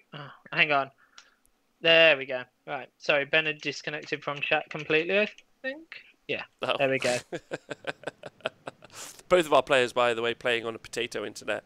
Probably a potato computer as well. So okay. So what I've basically worked out, which is everything that I've missed because there was no communication. Thank you for trying. Thank you for trying. Is the eels over this side are going into the pterodons, and there's a bunch of saves. Oh no, sorry, Saurus. Okay, so Ben's basically rolled all of his attack dice because it was only him left to attack. I don't know. This is very confusing when you've now missed off the conversation. Well, when you can't hear. Well, let's just try and grab the info where we can, so everyone knows what's going on. Twitch chat, how you doing? Who you rating? Who you looking for? Who you rooting for still? A lot of people are very excited about this matchup. I, for one, was very excited about this matchup. It looks so far like it's swinging to Idoneth, but we've got the Seraphon to have their second turn, and then we've got the priority roll, so lots to play for here to start pushing units off objectives. And there isn't loads in reserve really for the one thing that we have to look at here is these little units of 10 skinks. Those units can go and score. Now they can get shot off as well, quite nicely by the Sharks, but they're going to be looking to score, and reducing the bodies down in the Idoneth army is a path to victory for the Seraphon player. Now again, if the Seraphon, if Chris was playing a different Star Chamber for the Seraphon, he'd be able to summon and put down more units, so he'd have some options there as well. But again, not something we're seeing this army using. So yeah, I just don't see. I still think the benefit in the Coalesced. I just don't think it has the same kind of in-game strength in mechanics as the Star ones do, Star Boys. Yeah. I don't know why you take Coalesced, really. Well, so you take Coalesced for this large, specifically Thunder Lizard is the real question, and it's because of this fella here, this Bastillodon, who I wonder if the Bastillodon wouldn't have been the right call to put out right in front of the Saurus Warriors, maybe even. Yeah. He probably would have died. I don't know. He probably would have. No chance. You don't think so? No. And just use him as a bit of a meat shield, really. But we'll see how much damage this Bastillodon's going to be able to do in this double shooting phase.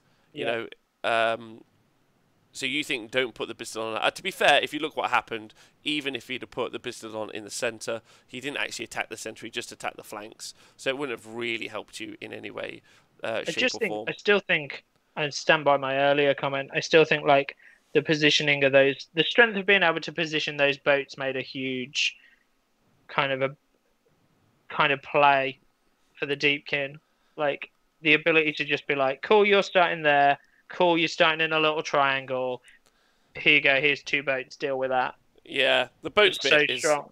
yeah, it's really strong and great play as well. Great play. And look at this. There's not that many Saurus are dead. This is where Coalesced really is showing their strength, if you will, in the fact that like they haven't lost loads.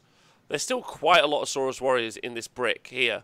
Yeah, and they're finally hitting back now. And they're finally hitting back. So this could be a game of, you know, we'll see. We'll see that in that turn when, I don't know. I think it's going to be interesting. They also like are going into the next turn. So this is the only turn now. This combat phase and the next combat phase are the only ones where they are going to get to fight before they get hit.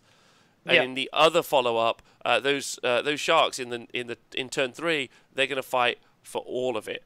So it's going to be very interesting. Which is why I think you've seen Rain of Stars, or not Rain of Stars, but the chip damage coming in from Croak actually going into the sharks of all things. Yeah. Yeah. So I think the other choice is that you try and pick off Volturnus, isn't it? So he can't do his. So he couldn't do his buff ability. Because what are you trying to say? I feel like at this point the only other option is that you take Volturnus out, so you'll still get hit first, but he wouldn't be able to buff everything, would he? That's your only other option. But you can't do it with the spell damage because unfortunately, he can ignore that spell damage. So he's just in a really strong spot.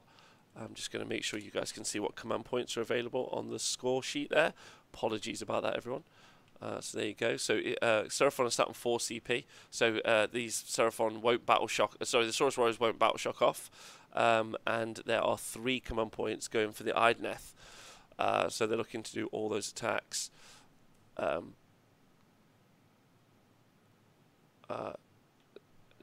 there we go. Yeah, Chris has 3. So apologies about that. I wasn't keeping track of that and putting it on the board. Normally I've got a person who does that for it. I've lost my man. My man does that for me. Shout out to my man Scrivo who does that normally. Keeps me updated. So in the strike back from this, you can see him piling in now, right? Yeah. Yeah, so he's just kind of doing the pile in to the other set of eels that are in range. Yeah, but he's having to pile around that building, so I doubt he's doing any damage here.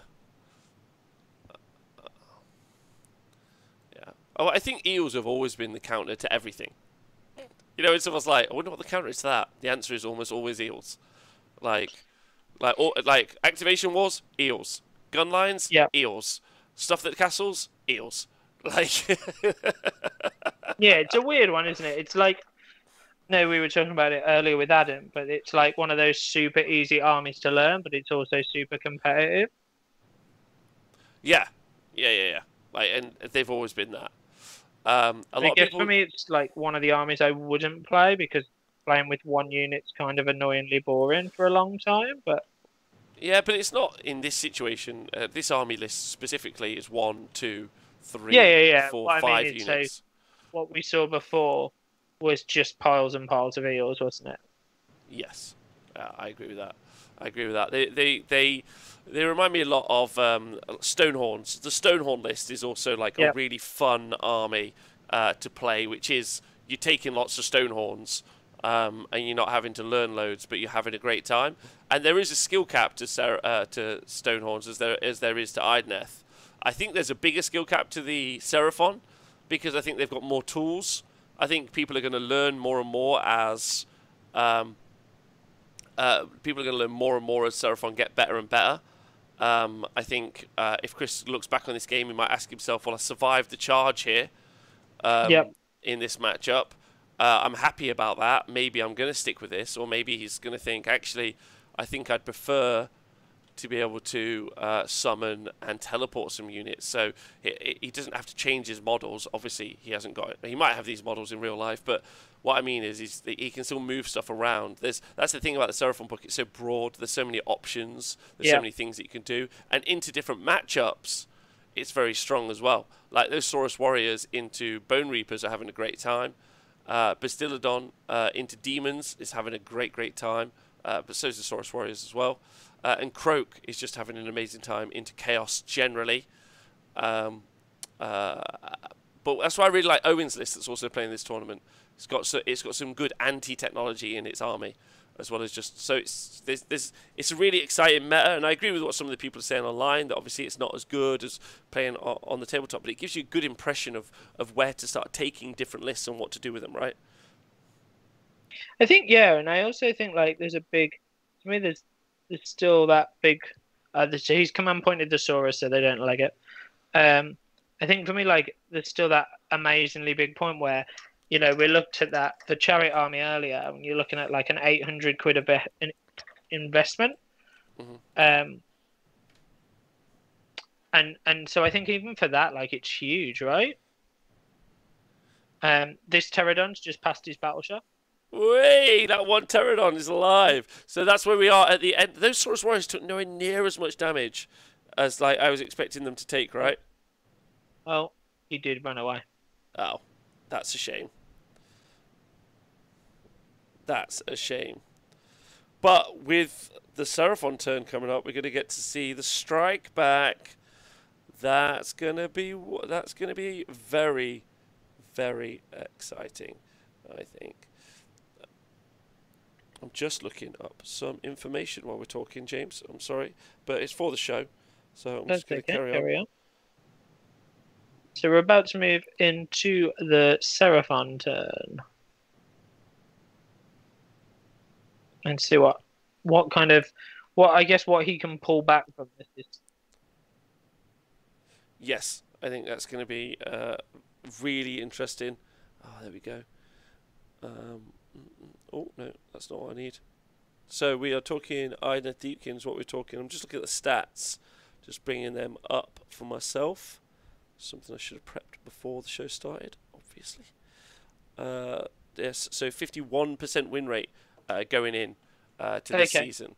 But a lot of players, it's a bit like one of those Cities of Sigmar armies as well, where you've got, it's not a particularly populous army, so there aren't loads of people with the Idoneth army.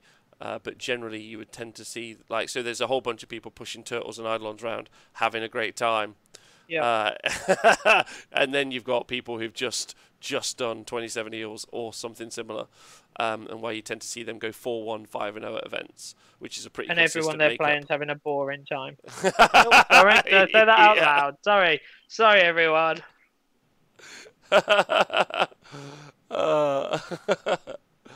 Right, so into the Seraphon phase. James, let me know what's happening. I'm very excited to know. So we're casting. Good. What we casting? Let's find out.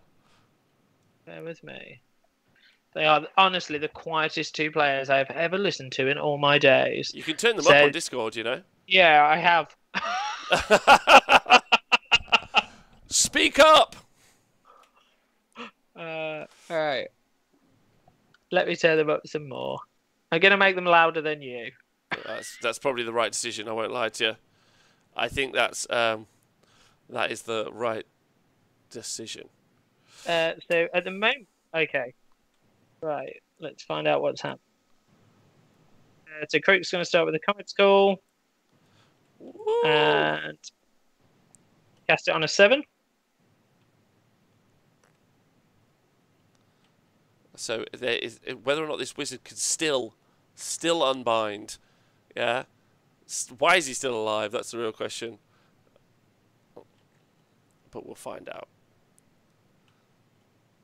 Is he taking as long to decide on the unbind as he is the priority roll? That's the real question. It seems as slow. Okay, so Ben's going to try and unbind it. He needs to roll an 8. An 8? Rolling now. No. It's not. That was his only unbind as well. So now Croak is just going to do what he likes for the rest of the game. Because I imagine his Comet's Call is going to land on this young fellow right here. He's going to drop it on his wizard. And it's going to be D6 units, depending on what he rolled, are going to take D3 mortal wounds on a 4+. Why is he? I don't understand. So, mate, did he dispel it? No, he didn't cast it. That's a burning head right there. Yeah, no, he cast Burning Head from this Skink Star Priest here. Oh, okay. So not Comet's Call. Well, he said comments. I don't really understand. I'm not even going to lie to you. He then rolled again.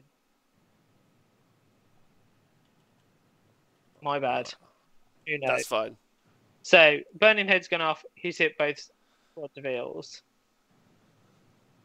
So they're currently... so the Mortar are going to take 3 damage from the Burning Head. Okay. And the All Ichelin take 1, but they get a 6-up save from the boat. See, now that's actually a really interesting play, because in the next turn, in the priority, no matter what, he's going to be able to do just mortal wounds again into those units. Yep. So again, that's some more mortal wound output that we weren't really thinking about. There's also the Pendulum and Ravanax's Gnashing Jaws, of all things. I'd be putting it all out at this point, I think. Yeah, at this point as well, Pendulum's super powerful, because even if it wasn't... Do you mean bound Pendulum? Yeah, I mean, well, even at this point, you're right. But Pendulum's always strong, because you just put it literally next to their model, right? Yeah. So they have to move it half an inch forward, and it's still going to kill someone. Yeah, so you're right. That is strong. That is strong. I love Pendulum. Pendulum's Pendulum's great. my favourite. Your favourite endless spell? Yeah, I know it's not the best. I just think it's so much fun. Oh, wow. Okay. Well, we'll see if he decides to cast it. Well, if he doesn't, not going to be happy. So I think we might he's see casting Celestial Deliverance. Okay, so this is the horde clearing spell, but unfortunately he isn't fighting any hordes, but he is dropping rocks. Yeah. Basically on these guys. Look at that. There's only 2 of that Ichelin Guard left. There's only 4 on this side as well. So yeah. So it's cast through this skink at the front on a 12. Okay. All right. So interesting thing, he can keep doing that through the skink. He can cast as many spells as he likes through the skink. Does that make sense? So the rules apply where he still is only going to be able to cast 1. Okay, oh, wait, so I think... is that Deliverance? Sorry, I've got Deliverance wrong with the Horde Clearer. Thank you. Thanks, Aaron Wilson. So it's D3 units, D3 mortals up to 3 units in 10 inches. So that's what he's doing. He's measuring. Yeah, so it's 3 mortal wounds on these chaps here. Oh, his Deliverance is his spell. Sorry. Yeah. That's his spell, not the spellbook spell. Which at this stage I'm losing focus. Tell you what, that's the other thing about being in a room full of human beings. You're not just a dude alone in a room, which is weird. Yeah. Yeah, I'm sat in my office just listening to a conversation and you and talking. It's mind-boggling. It's the best. Stellar Tempest. That's the one I need. Stellar Tempest. But he's not got it. He's literally just dropping mortal wounds. Like, models are falling from everywhere. Okay. Well, it'd be fun to hear which ones he's casting just in case. But so he's going to keep doing Stellar Tempest, as you've talked about, there through. So it's actually not. So not Stellar Tempest. Sorry, Celestial Deliverance. Interesting thing about that, he gets to add plus 6 inches to the range of that because he's next to the Ashloth Banner Bearer. If he'd have actually gone up on the Balewind, it would actually be through the Skink Star Priest, yeah, but plus 12 inches, so 22 inches. So he's going to be hitting a lot of units D3 time. Oh, sorry. He's going to be hitting 3 units D3 mortal wounds. So that little Skink Star Priest being in the centre has actually effectively boosted the range again for all those other things, right? Yeah. Yeah. Nothing is crazy. Yeah, it's outrageous. It's outrageous because you get the pluses to the range, but then you add 12 inches for the Skink Star Priest. So you've got a 22-inch range from the Star Priest for everything around, right? It's obnoxious. Like, absolutely obnoxious. But it's whether or not he's got enough output to clear enough wounds. And as you can see, he's still not on any objectives. Those Saurus Warriors aren't on any objectives. Like, they're not holding any objectives. In the next turn, all these sharks can come in and do some combat, and he's really going to be reduced down. I'm hoping we see the skink priests, skink units run up, but they can't really get by on that side. So it might just be the fact that Benjamin just wins in turn 3, just because he's just pushed Chris back. Yeah, he's pushed him too far back. Oh yes, I'll just update the points. Apologies, everyone. Thank you very much for keeping track for me. Appreciate you all. I hope you're all well in the lockdown times. There we go. 10-5. That's the current score for Idoneth Deepkin. They're 10 up. Well, they're 5 up. But did we see Comet's Core get cast or not cast at all? We don't know. Yeah, who knows? I'm not even gonna lie at this point. Like now, I'm not even sure they're just measuring repeatedly. Without communication, so I'm hoping they're telepathic, because because they're not talking. Maybe they don't need to talk. Maybe they're at a level where they're so like in focus with each other. So you could make the Saurus fly, Ellis. I think that's a really good point. Can you do that if they're not? Can you do that if they're coalesced? No, so it's a Slan War Scroll ability. Yep. And I think Croak has the same one as well. Just going to double check and make sure, but I'm pretty certain. Does he? No, I don't think he has it. I don't think he has the fly. Oh no, he does. Gift from the heavens. Pick friendly unit wholly within 18 inches until your next hero phase. That unit can fly, and you add 1 to save rolls for attacks made with missile weapons. So you can fly them onto the objectives. But then if he doesn't get the priority, then all these eels can potentially hit him. But it's whether or not we see those eels get dealt with this turn. That's the real question right now. So the Realm Shaper engine's hitting that Azerite townscape. Yep. And he's going to blow it up. Oh, well, blow up units within 3 inches.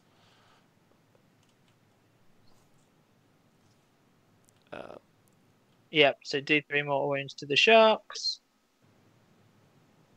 Remove 1, or is that counting up? No, I don't think he's done enough damage there. So, yeah, look, those sharks are never dying, I don't think. We'll see. One's taken 3 wounds. Well, that'll do. I think...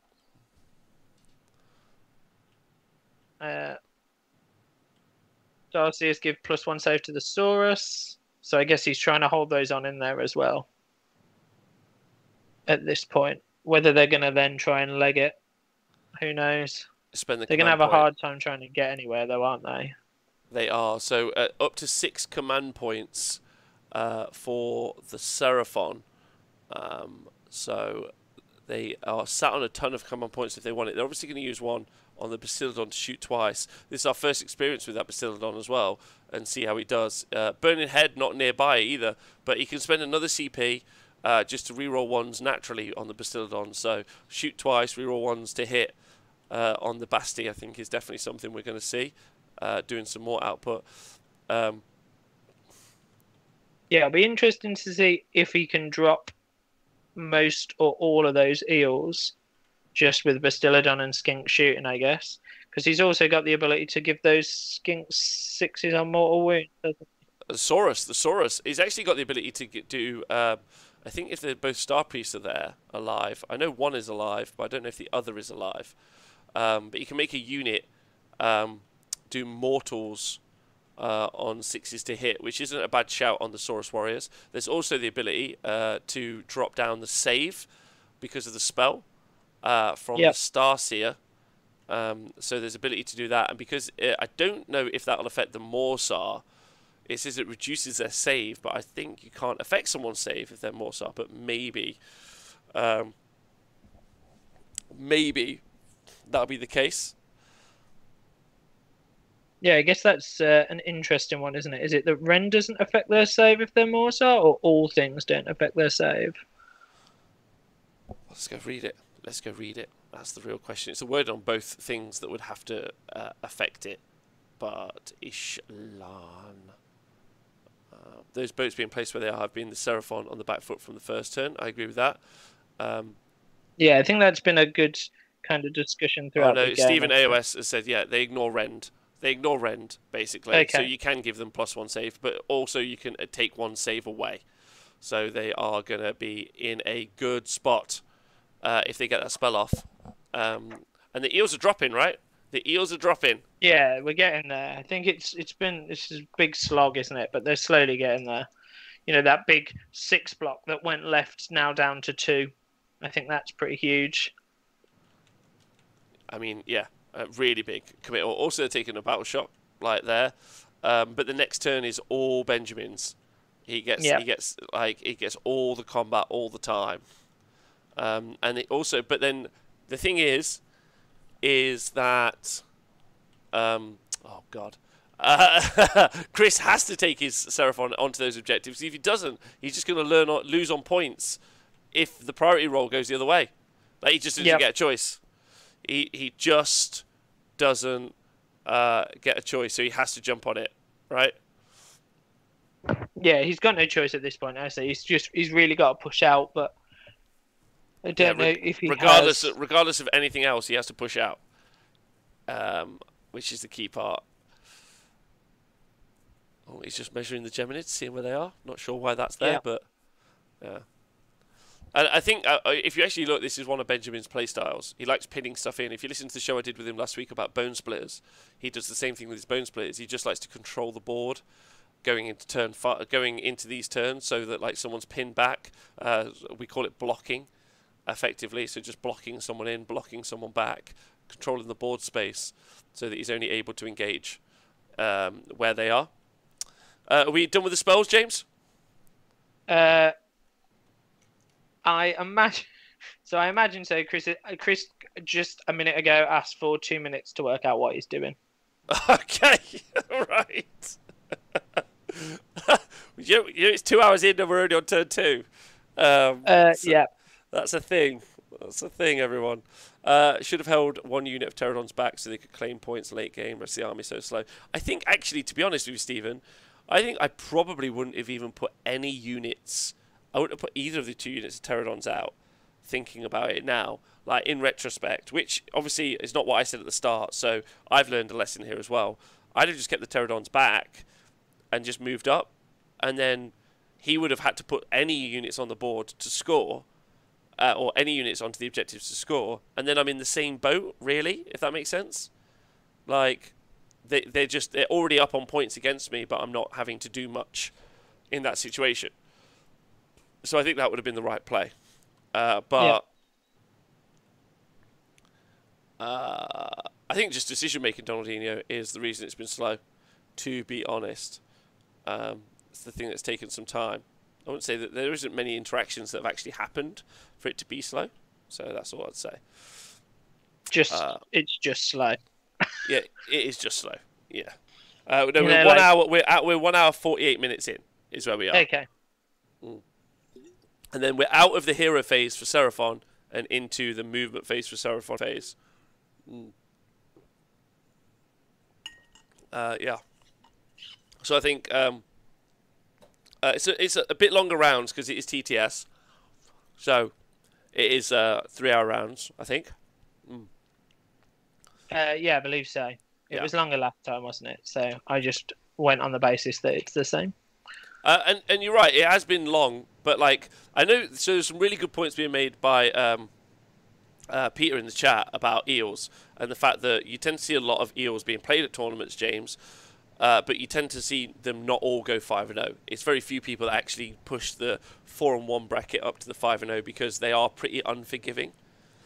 The fair point though is that the opposite is also true, in that they're incredibly unforgiving to play. You have to play the most smart tactical game possible in measuring range, especially against the deep striking units and controlling the board space. Otherwise, they'll just get into your characters, your backline units, or your not very defensive stuff, and they'll just get you. So as much as you have to be like you have to maybe play the eels well, you have to play against them just as well. Because they punish mistakes so easily. They're just like, oh, you made a mistake. Here's 6 eels. You're dead now. I win. Like, it's very, very tough. So Yeah. But joining us now is the tournament organizer, Adam. He's going to let us know what's happening at the rest of the tournament. How's it going? Yeah. What was it? That was it. So we've had a few results in already. Okay. So on table 5, it was Benji versus Sluka, and that was the Quadrant Overlords versus Ossiarch Bone Reapers, and the Ossiarch Bone Reapers have taken that one. Table 7 was Darren Watson versus Boogie Boogie, the best name I've ever seen in my life. So that was the Phoenix Guard versus Ossiarch Bone Reapers again, and Darren managed to win that one because apparently the Ossiarch Bone Reaper had played way too cagey and just didn't even try to kill the Phoenix Guard, so Darren could just walk onto the objective and win, basically. Oh, weird. Yeah. And then table 13 was Skaven versus Khorne, and by the looks of it, the Khorne won that one. Oh, really? Yeah, I think that was right. I hope that's right. So we saw all the Phoenix Guard maybe taken out, maybe in the run-in to take out the event. So yeah, they are going on to win it. But Archaeo not taking it out as well. Oh, rerolling ones. Thanks for subscribing. What a great guy. What a great guy. A big fan of that guy. Plus also Doug from 2+ Tough. So Ellis the Menace, where are you in the chat? You called it, baby. You called it. We've seen I think we've seen the command ability spent right there from the from Croak. These Seraphon are now flying and they are running. So I imagine he spent 2 CP. No, he's just spent the 1. That's just rude. I know, right? To go and get these objectives because he just has to. He just has to. Yeah, he's basically said he's waiting for the double turn. Yeah. Well, he's playing for the double turn. Yeah.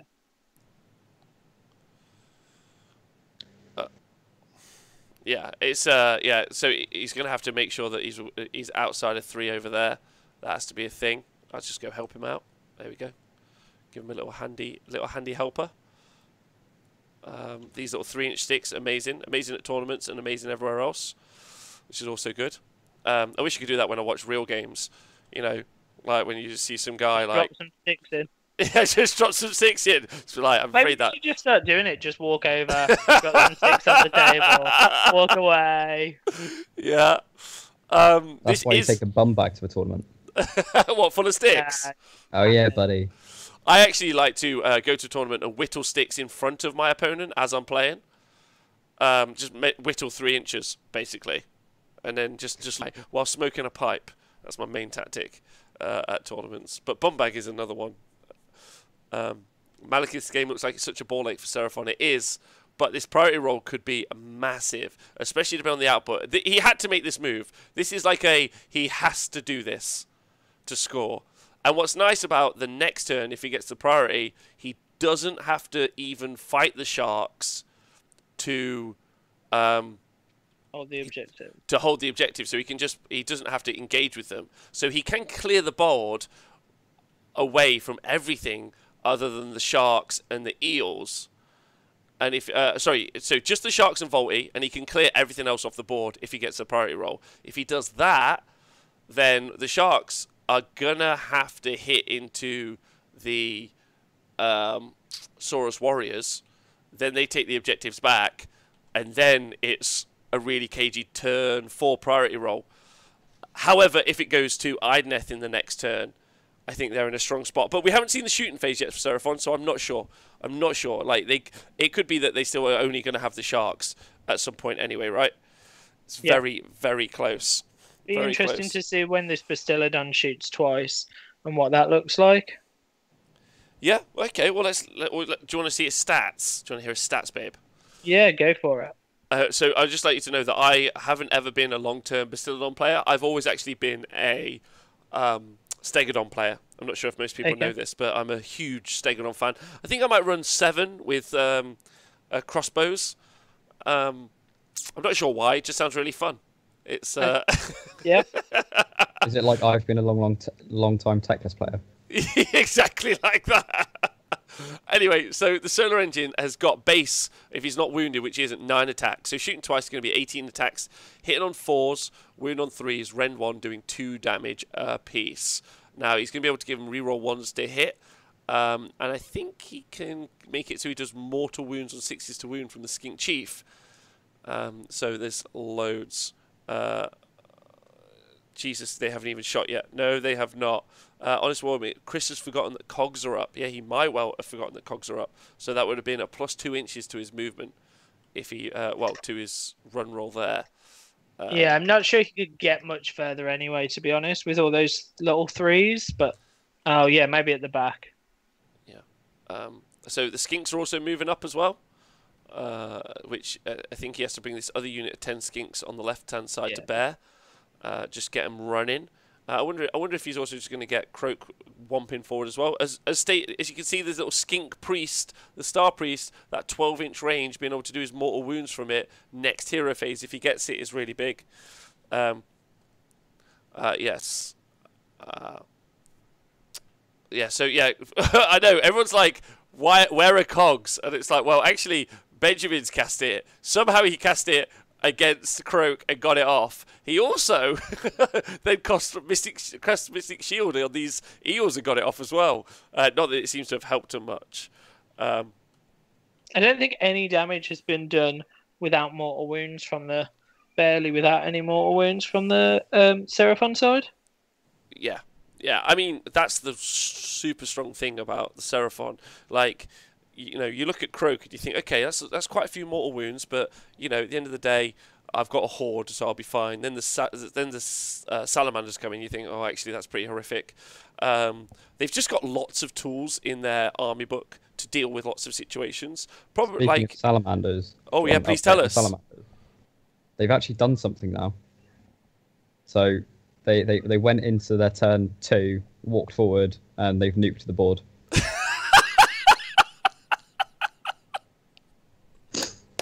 Obeyed is Sounds playing like a well-spent turn 2. Yeah, So Obeyed is playing the best army in the world. The City's player was like, oh, cool, I've screened out really well. You're not going to be able to teleport and shoot me. And then Obey took his turn and went, cool, I don't need to teleport, just move. So if you wonder who we're talking about, playing on table 4 maybe, Obeyed with his 18 salamanders, no frog, is doing well. He's doing really, really well, right? But yeah, literally walked forward and went, cool, I win. GG, thanks. Hilarious. That's so fun. That's so fun. Is it fun though? Is it? I mean, it's like... Who's it fun for, man? I'm about to shoot. Oh, here we go, finally. 2 hours later, the Bastillodon fires his shot. Let's go. You've got one opportunity. Who's he shooting into? One James? save. I think he shot on the left-hand side. Wait, did you say 3 hits? 3 hits, 1 wound. Oh my god, look at that. Look at the misses there. Oh my... And he saved it. I'm sure he saved it. No, has he? What's he hitting? Oh, so he shot. He must be shooting at these eels because they're the closest. Yeah, it failed. So they take 3 damage, but 9 shots, only hitting 3 times, only wounded once. That's pretty good. What the fuck? 72 salamanders. No, he's only actually running 18 salamanders. Is what he's really running. Because obviously the skinks also apply in that unit. So if you see it say 4 times salamanders, it's really just 1 salamander and 3 skinks. Is this the second round of shooting? Yeah. Okay, 2 wounds. Oh my god, that's done atrocious. This Bastillodon not really living up to its name in this situation. No. Terrible. Agreed. What is he shot into as well? Because it doesn't look like he's taking off these eels. Yeah, he hasn't done anything. What, no damage? I don't think so. Oh, he did one wound on the right-hand side, I think? Oh no, because he'd have to shoot those left ones. He might have done 1 damage. I think that's literally his lot. Has he charged in the skinks? Yeah. What? Why? Who knows? Okay. So that Bastillodon, pretty disappointing.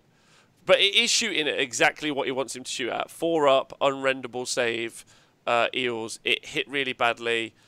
Not quite as impressive as some of the other units that we've seen before, right? Which again, yeah, it should have hit more than that though, right? Like it was bad. Yeah, which is why the 3 salamanders, they've got chances to roll 6s to hit, which will do the mortal wounds, which will go straight through the unrenderable save. Obviously in the future Nighthaunt meta. Adam, are you still there? It's gone. It's gone. Darren Lee says, do you think 10 plus salamanders are going to be viable on the tabletop? It's expensive to collect. I don't think anyone in the world is buying the Games Workshop salamanders. Ever. Like, is anyone buying them? James, you're not buying them, right? Not that you'd buy them anyway. I think James Hobbs has them, I think. How many? What, the real ones? Yeah, 3 of them, I think. Oh, 3. I'm talking 10 plus. I don't imagine anyone's buying the real Games Workshop salamanders because they're just ugly. And Games Workshop's pulling the biggest troll of all time, making one of the best units in the game be the most expensive. Yeah, it's a bit like that chariot list. It's just like the chariots actually look nice though. Yeah. Yeah, the chariots are good looking. They're just overpriced. Yeah. I walk off. I came back to slabbering. I don't know what's going on. Fleshhound conversions for me. Yes, there you go. See, a lot of people doing conversions to get them get better units. So Fleshhounds, I've seen people use the Saurus Knights bodies. They look like... You could just do that thing where you just borrow everyone else's salamanders. So I've heard you've got 3. You've got 3. I've got 3. I think it's there's that dangerous thing as well, isn't there? Like, if you ever debated a Chimera ages ago, and it's like the GW one's nowhere near as pretty as the Mias miniature one. On the event where I want to go play at Games Workshop, I've got to have both, and then is that the hassle? Yeah, I think all you do is you go to an independent event, you run the Mias miniature salamanders, and then if you go into a Games Workshop event, which is specifically one place in the UK, so anyone watching anywhere else in the world's like, I don't care, like whatever. Then just only people based in England, really, or the UK, sorry. You just take a different list. You just take 4 Bastiladons, and that way you've got nice salamanders, and you've got Bastiladons, and you've got Saurus warriors, and you know what I mean. So what's happening now? Are we still in the shooting phase or in combat? No, the charges have happened, so now we must be in combat from the skinks. They will have had +1 mortal wounds on their skink clubs, right? Given to them. It didn't really do anything. Yeah. And they're now getting hit back. Yes. Oh, so is he trying to drag in these eels? I do wonder about that. God knows. I guess he's made them closer to the burning head. Yes, I guess so. I mean, even actually, you've made a really great point there, James. No matter what happens in the next priority roll, you've got the Geminids here hitting whatever he likes. So it's going to hit this character, and he's also going to hit the sharks. He's still sat on Pendulum to cast, which is interesting. He hasn't cast that yet. He's got the Burning Head to go over these 2 units and do D3 mortal wounds on those. He's still got Ravanax Gnashing Jaws as well. So he's still got these 2 endless spells to throw out there to do mortal wounds. So the next turn could be devastating just in the priority roll in mortal wound output. But honestly, the priority roll it needs, I think, has to go to Chris if he wants to win the game. Otherwise, it's all over and Benjamin's taking it. That's what I think anyway. Yeah, I think it's at a weird point as well in the game, isn't it? Now where he openly admitted in their conversation that he definitely needed a double turn to win, or to kind of play that turn right. And I guess that's where he's going. Is that he's aiming for that? So he's going to score what 1, 2, 3 this turn. He's not going to score. Oh, he's going to score 5 this turn, isn't he? No, he's not on the left objective, is he? He is. He is just touching the blue with 3 warriors. Okay. Yeah, there you go. 3v2, just in. So he's measured it. So right on the line there. So he's going to score 5. So it's going to be 10-10 going to the priority roll. So it's been a good clawback to get it into a place that we need it to be. How to take part in an event like this is Corvus Fortis. We're going to set Corvus Fortis. If you keep your eyes tuned or you join us again later, follow us, The Honest Wargamer, on Twitter or on Facebook, or both. We're going to tweet out a link for where people can join join in for the next event. Another one will be held in 2 weeks. So 2 weeks. I found out about this tournament by chance. Okay. So Ben's won the priority role, I think. What? Oh, what's just happened? You didn't build up enough suspense there, I won't lie to you, James. Well, they were putting dice in a box. It completely confused me. I think that's the other weird thing. Like, when we do the stream, like, there's things like the big ones, like the priority roll, are obviously set up. Whereas on this, like, everyone just does it randomly in a corner. Okay, so we think the priority roll has happened. Yep. And who do we think has won the priority roll? Because we've built up to that priority roll for at least an hour now. So just kind of half announcing it to the crowd is terrible showmanship, James. I'm not gonna lie to you. It's really warm. I'm pretty sure it's just gone to Idoneth Deepkin. Are you sure there's not a battle shock first? No. So we've seen the Geminids. We've seen the Burning Head move. So battle shock has happened. And the information is. The information for on who gets the turn. So I'm pretty sure it's gone to Ben, but we're currently doing the spell. Whoa! To be honest, this is the same as wait. We're building up now because none of us know really. So our ineptitude is your drama. Or mine.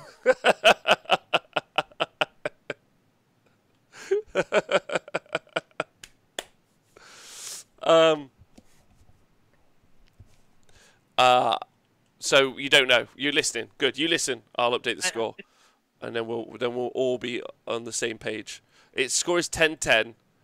Endless spells are moving, but that doesn't mean anything because all the endless spells get to be moved by the Seraphon player because they're bound endless spells. So he's getting to do all of this in. If this has gone Idoneth Deepkin's way, this is a big shift for the Deepkin because this skink unit here has not, I think, or it might have, yes, no, it's held up. That's actually really, really important. It's held up this unit here so that they are not going to be able to charge in and hit Croak or the Bastillodon or the Starseer. So this is huge, this little skink charge. That's why he's done it. He's charged them in, just you can see there. Charge the skinks in. So he's holding those units in combat so they can only fight them. However, that's not true because the smart play, sharks fly over, shoot out the skinks, then they charge. Information, James. How you feeling? What are you thinking? Yeah. So the Tidecaster just took 2 mortal wounds from a spell, but he ignores 1. So they're now checking the wording on if he's going to take 2 because the endless spell round isn't a part of a round. Yeah, it's what affects Marathi's ability. Yeah. Yeah. It depends if it says his ability happens in a turn or not. So always good to check. Always good to check. There is only 50 minutes left of this round. Maybe not even that. Maybe half an hour. Maybe our TO will come back and let us know at some point soon. You're right, Donaldino. He should just shoot that unit with the sharks. That's the right play. Still got to make a big charge. But getting that charge off would be really, really good on the unit of offensive eels in this top right-hand corner. But shooting out those skinks could be fun. To be honest, if I was him, though, I'd maybe shoot out this skink Star Priest, who is increasing the range of all of Croak's spells. That would probably be my first port of call. Get him off the board. But we'll see. This unit of little cheeky eels are going to be able to charge in as well. Maybe get in there. That'd be fun. But we're waiting. What do you reckon? James, do you think you know who's got the turn? At the moment, we're still debating the same rule. Oh my fuck. So I will say I'm pretty sure I watched Ben add a command point to his pile. Oh, well that'll be the one that tells us 4 versus 3. He's done it. Benjamin's got the turn. Idoneth Deepkin have got their foot on the pedal. They are driving this car to victory. Sharks I've just realised if I put some like, if I got some like orc bits and just put some like little like exhaust on the sharks and made like flying shark gun platforms out of orcs, that would be possibly one of the coolest models of all time. What do you think? Anyone? James? Just me? Just you thinking what? Sorry. It's okay. You try to listen at the same time, bro. Yeah. You're doing a great job. I'm really proud of you.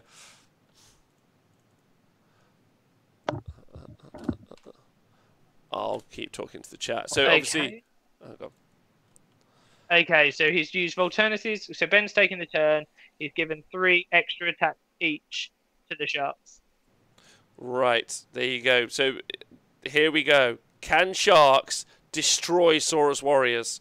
That's the real question that we got to ask ourselves. What does everyone think? Who are you rooting for? Is this their time to shine? What do you reckon, James? Yeah, it's got to be, hasn't it? Like he needs this now. Like he needs to clear those warriors, and it's over. So we shall soon see. You've bigged up the sharks, so let's see how well they do. Did I big them up? Yeah, I reckon so. I'm not sure I've bigged him up. I mean, but we'll you see. just said, as a long-time shark player. Yeah, I did. That's what I heard. Yeah, I did. Yeah, I did. I mean, it would be cool to run just like... I think you still need battle line units, though. So I think that's what's important. But probably just all sharks all the time now. I mean, it's a lot of shots coming out of those units as well. But we'll see. We'll see what he decides to shoot. Warp Spider, thanks for subscribing. Big up. Anyone who's watching live, and if you are a subscriber to the show, couldn't thank you enough. We couldn't do it without you. It means so much to you that you support us. Yeah, big love. Means tons. Is this still going, Tom? It is, Tom. This is slower than Patrick Sanfilipino playing Warhammer. Let me tell you that. That's a 40k joke, by the way. Just for Tom. But less rules debates. Maybe. So here, yeah. Look at this guy moving in. So it's basically, I mean, that was the quickest turn 3. hero phase in history. This is turn 3. Yeah, Turn the hero 3. phase, no hero phase. This is turn 3. Here we go. Sharks. They've got +3 attacks each. 3 attacks each. Yeah. So how many? Oh wait, did you say +3 or +4? Hold on. Did you use them all? +3. No, I saved one. Saved 1 command point. What Which for? I'm guessing is for if he needs to pass a battle shock. Interesting. Very interesting why he saved 1. Not sure about that. Okay, let me just go update the CP. Can he use it in his opponent's phase? No. So it's not for fighting back. Nope. Although they'll still have the extra. Is it per? Right. So let me read you out the shark's profile now. Let me read you out the Alapex's shark, the profile. So he's got. So now I've got the barbed hooks. Oh, Adam Mumford. Hello. Hello, Adam. How are you? I'm good, mate. What's going on? What's been happening at the rest of the event?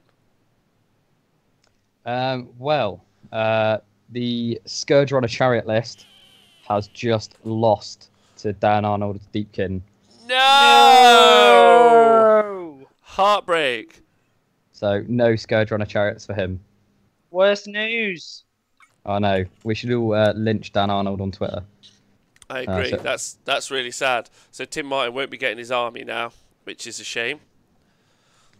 I mean, his friends are probably now cracking open like a keg each because they've saved so much money. Obeyed is in a really strong position as well. He's probably just going to win that now because he's literally just walking forward and going burn everything. Everything's dead. Nice. I'm very much looking forward to watching Obeyed play a semi-fast game next game. Looking forward to it a lot. Yeah. Antu with his Legion of Chaos Ascendant. He's looking pretty strong right now. It looks like he's going to take that game out. And then you've got Matthew Goldsborough, the 2-time champion who won't be a third, with his Seraphon versus another Seraphon army. And that's actually looking really tight at the moment. Oh, So it looks like really? it could go either way, to be honest. I'll check on it again in a minute, because with Seraphon, it seems like you can check 1 minute and it's looking one way, and the other minute it's completely opposite. So, but yeah, right now it's looking pretty tight. And then table 12 is Matt and his Sylvaneth. I'm going to keep updating on him every game. But I want to hear it. Matt is against the Ossiarch Bone Reapers, 2 Mortek Crawlers, and he's looking really strong. Oh, really? How come? So basically, he's been hiding in his trees. So the Mortek Crawlers haven't been able to shoot yet. So 3 turns, the Mortek Crawlers have killed 5 Spike Revenants. And that is it. That's... I mean, that's not much for a unit that costs a lot of points. So 400 have managed to kill 60 points so far. Is that because the Sylvaneth, though, are hidden in a corner, not engaging in the game? Yeah, pretty much. However, Matt is actually winning on points going into turn 4. I think it's something like 14-9 to Matt. Really? Or 15-9. Yeah, 15-9 to Matt. Wow. Going into turn 4. And Matt just won the priority going into turn 4. So he should just automatically score 5 points again. So is what we're saying that Sylvaneth are the counter pick to OBR? What we're saying is Kernoff Hunters with swords are the counter pick to I'm not going to say anything about it. Can't hurt me today. I'm doing some coverage. It's the best day. Whenever we talk Kernoff Warhammer, Hunters. with swords, they're probably a viable option. You know, they're the same way as wearing sandals with socks is a viable option. I'm not saying you should do it. You can do it. Well, the Kernoff Hunters, 6 of them, managed to take out 20 Mortek Guard in 1 round of combat. Yes. That's okay. That's pretty good, actually. Yeah, buddy. Okay. All right. Thanks, Donaldinho. I agree. It was me chewing on. Oh, here we go. Here we go. As you can see, in the shooting phase, the Sharks did indeed shoot out the Skinks here, exactly like we expected. So good pick there. And then we've seen. Oh, what? How did the Astaroth Banner Bearer die? Does anyone know that?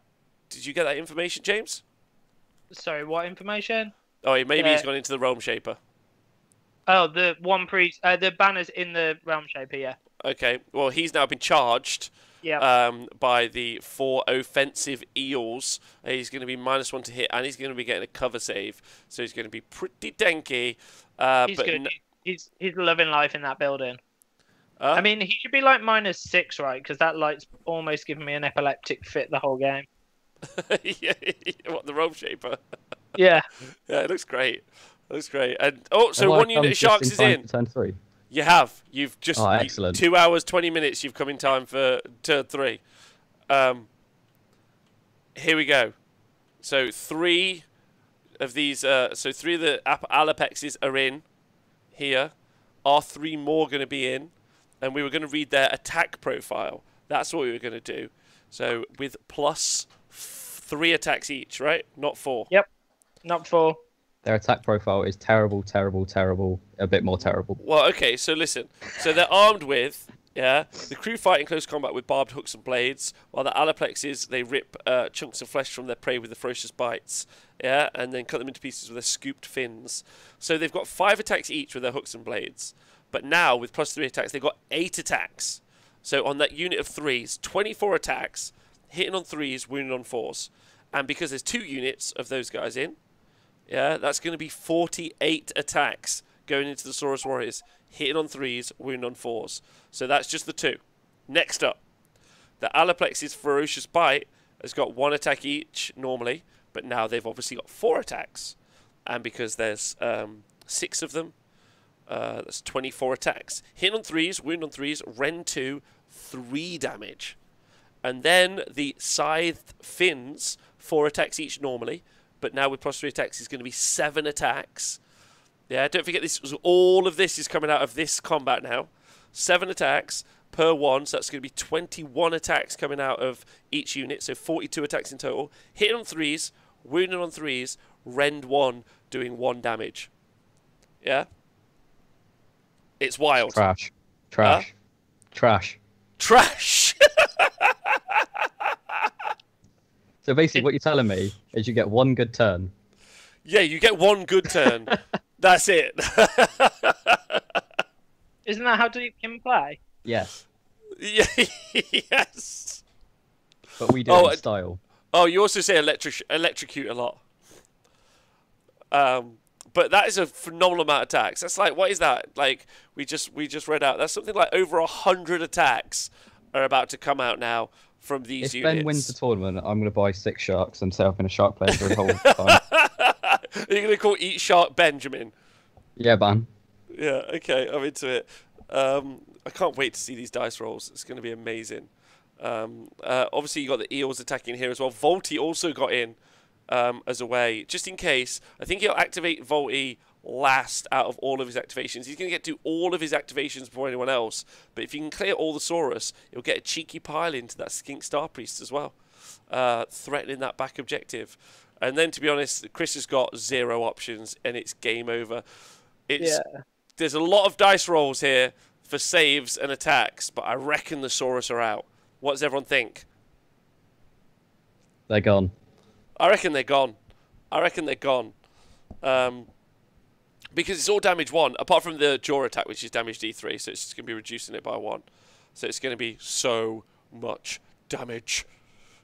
I can't wait to see it. Oh, thanks Benji Live, saying thanks for covering the event. It's a lot of fun to watch you commentate over games. It's Benji Live. Would you like some inside gossip from the tournament? Please. So I've just got a text from Matt, who's obviously the Sylvaneth player, and it is basically I'll read it out, and it says, I was like, how's it going? And he went, yeah, easy now. Easy now? Yeah, he reckons it's easy. Easy. What, easy playing with Sylvaneth? Yeah, it's easy. He's going to win, apparently. Oh, very exciting. He's cocky, he is. He's got it. Okay, wow. I mean, as a Sylvaneth player, you can be cocky, right? Oh, yeah, and if you lose, then it's because you're playing Sylvaneth. Yeah, like every win is just it's like a highlight for yourself, right? You're just doing great.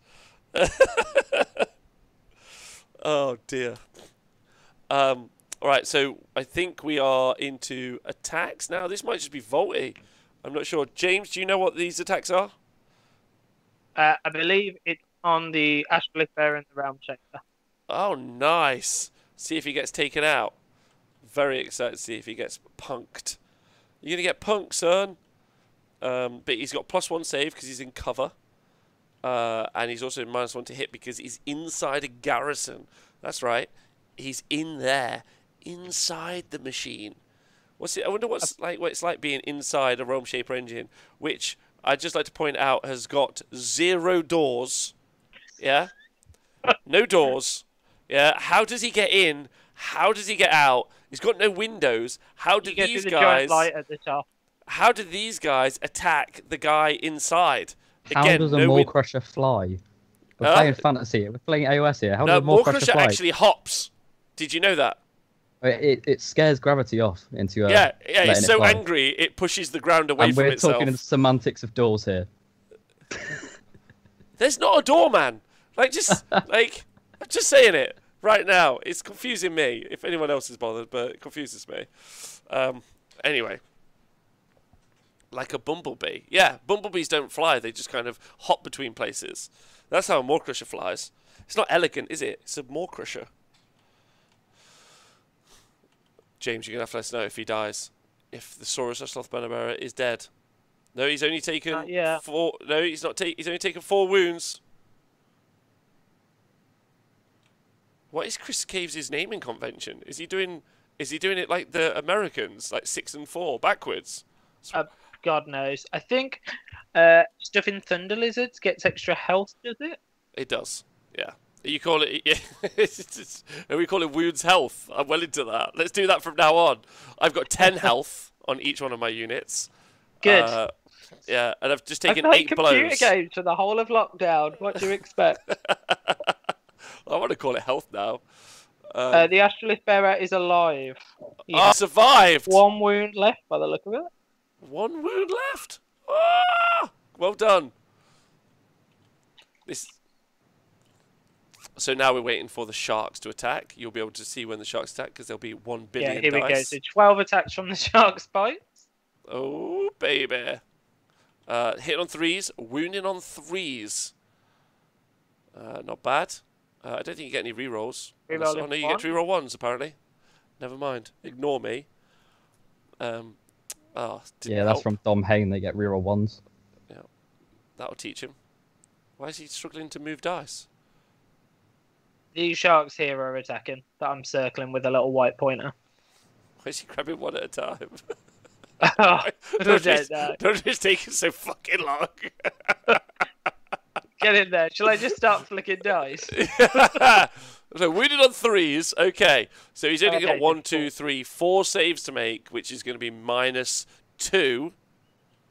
So -2, and then it's going to do D3 damage. -1 on each.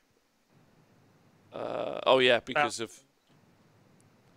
So no, is that no wounds? No, it's 4d3. 8 wounds. 8 wounds. Yeah, I think it's the bite. Is it 3 normally? 3 oh yeah, flat. It's flat 3 damage, isn't it? But yeah. they take 1 off because they are coalesced. So yes. yeah, 8 wounds straight off the bat from 1 unit of sharks. The other guy, and he didn't even roll very well. And the other unit are going to do the same as well. With their bite attacks, but he's still now got a lot of other attacks coming in. 21 attacks now with red 1 doing 1 damage, and then another 21 attacks with no rend doing 1 damage. Oh, look at that! Reroll 1s, lovely, lovely. Down to 25. Oh my god. Oh, okay. Not as good. Not as good there. Boom. Boom. So he's got 5 more saves to make. Oh, no, 5 more die. Yeah, that's the save. Oh, They're wow. just re-rolling the dice that are used. Okay. The silver death of just 1. Wow! What? Who were they playing against? OCR Bone Reapers? I thought they were hiding in a corner. Well, he literally just went for his opponent's home objective and. So we've still got these same 3 sharks, by the way, still attacking, but there's not a lot of these Saurus Warriors left at the moment. The thing about the Saurus Warriors is, I guess they're good in Coalesced because of what they are, but I don't know. I just still feel like the Skinks are better. 40 of them. They got the shooting attack and they got the fighting attack. I feel like like that moment in Star Wars when they fly to fight the Death Star and it's all a trap and it all goes horribly wrong. Like I feel like that's what the Saurus Warriors are in the Seraphon book. Like people look at it and they're like, "Oh, this is it. This is the build." And it's like, no, this is not the build. This is the build we want you to think it is because we don't sell Saurus Warriors enough. We've had some other news. We've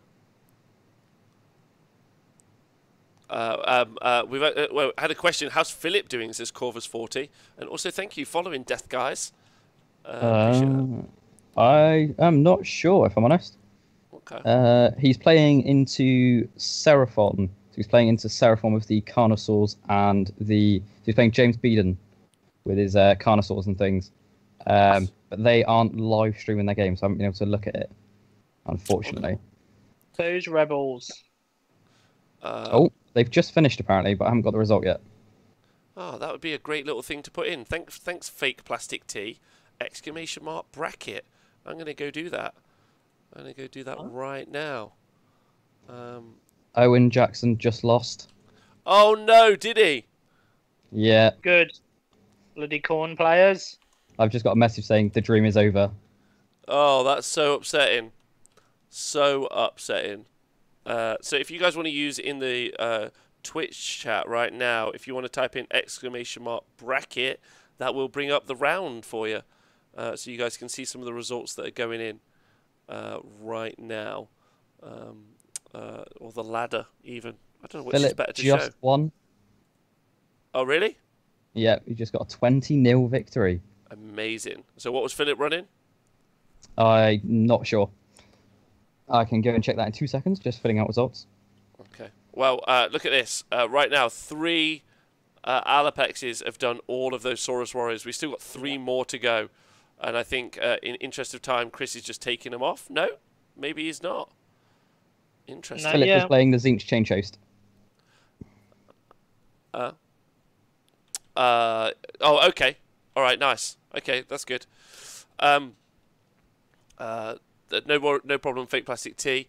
Oh yeah, Mathmalo in the chat. Silvernet for the win. Dreams do come true. So proud of you. I couldn't play this. I'd end up raging and breaking my PC. How are you finding playing this? So we're actually watching people play and doing the commentary at a tournament. Angry Ovary, but I've been playing it all week. Every Monday, not every Monday. Every breakfast at 9 a.m. And I've really enjoyed it. Like it works pretty well. And you can either, if you watch Friday's game, you'll see that me and Darren are doing nothing but just taking the piss and having a laugh. So you could do that. And if you're doing the opposite and you're being really serious, I think I've played some pretty tight tactical games against Owen and Abaid on the stream, so you guys can see. So you can play it pretty well. But I prefer to play with models, of course. But there's a global pandemic, so I can't.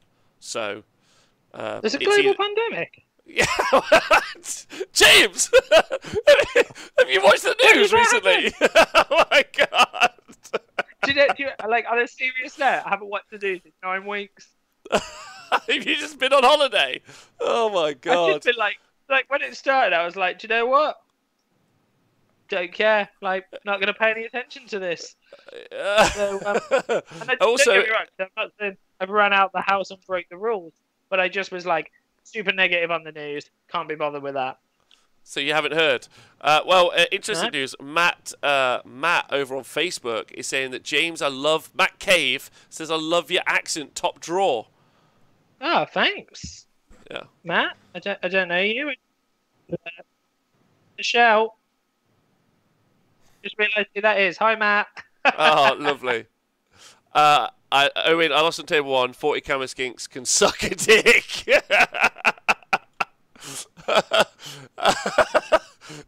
That's good. I really enjoyed that sentence.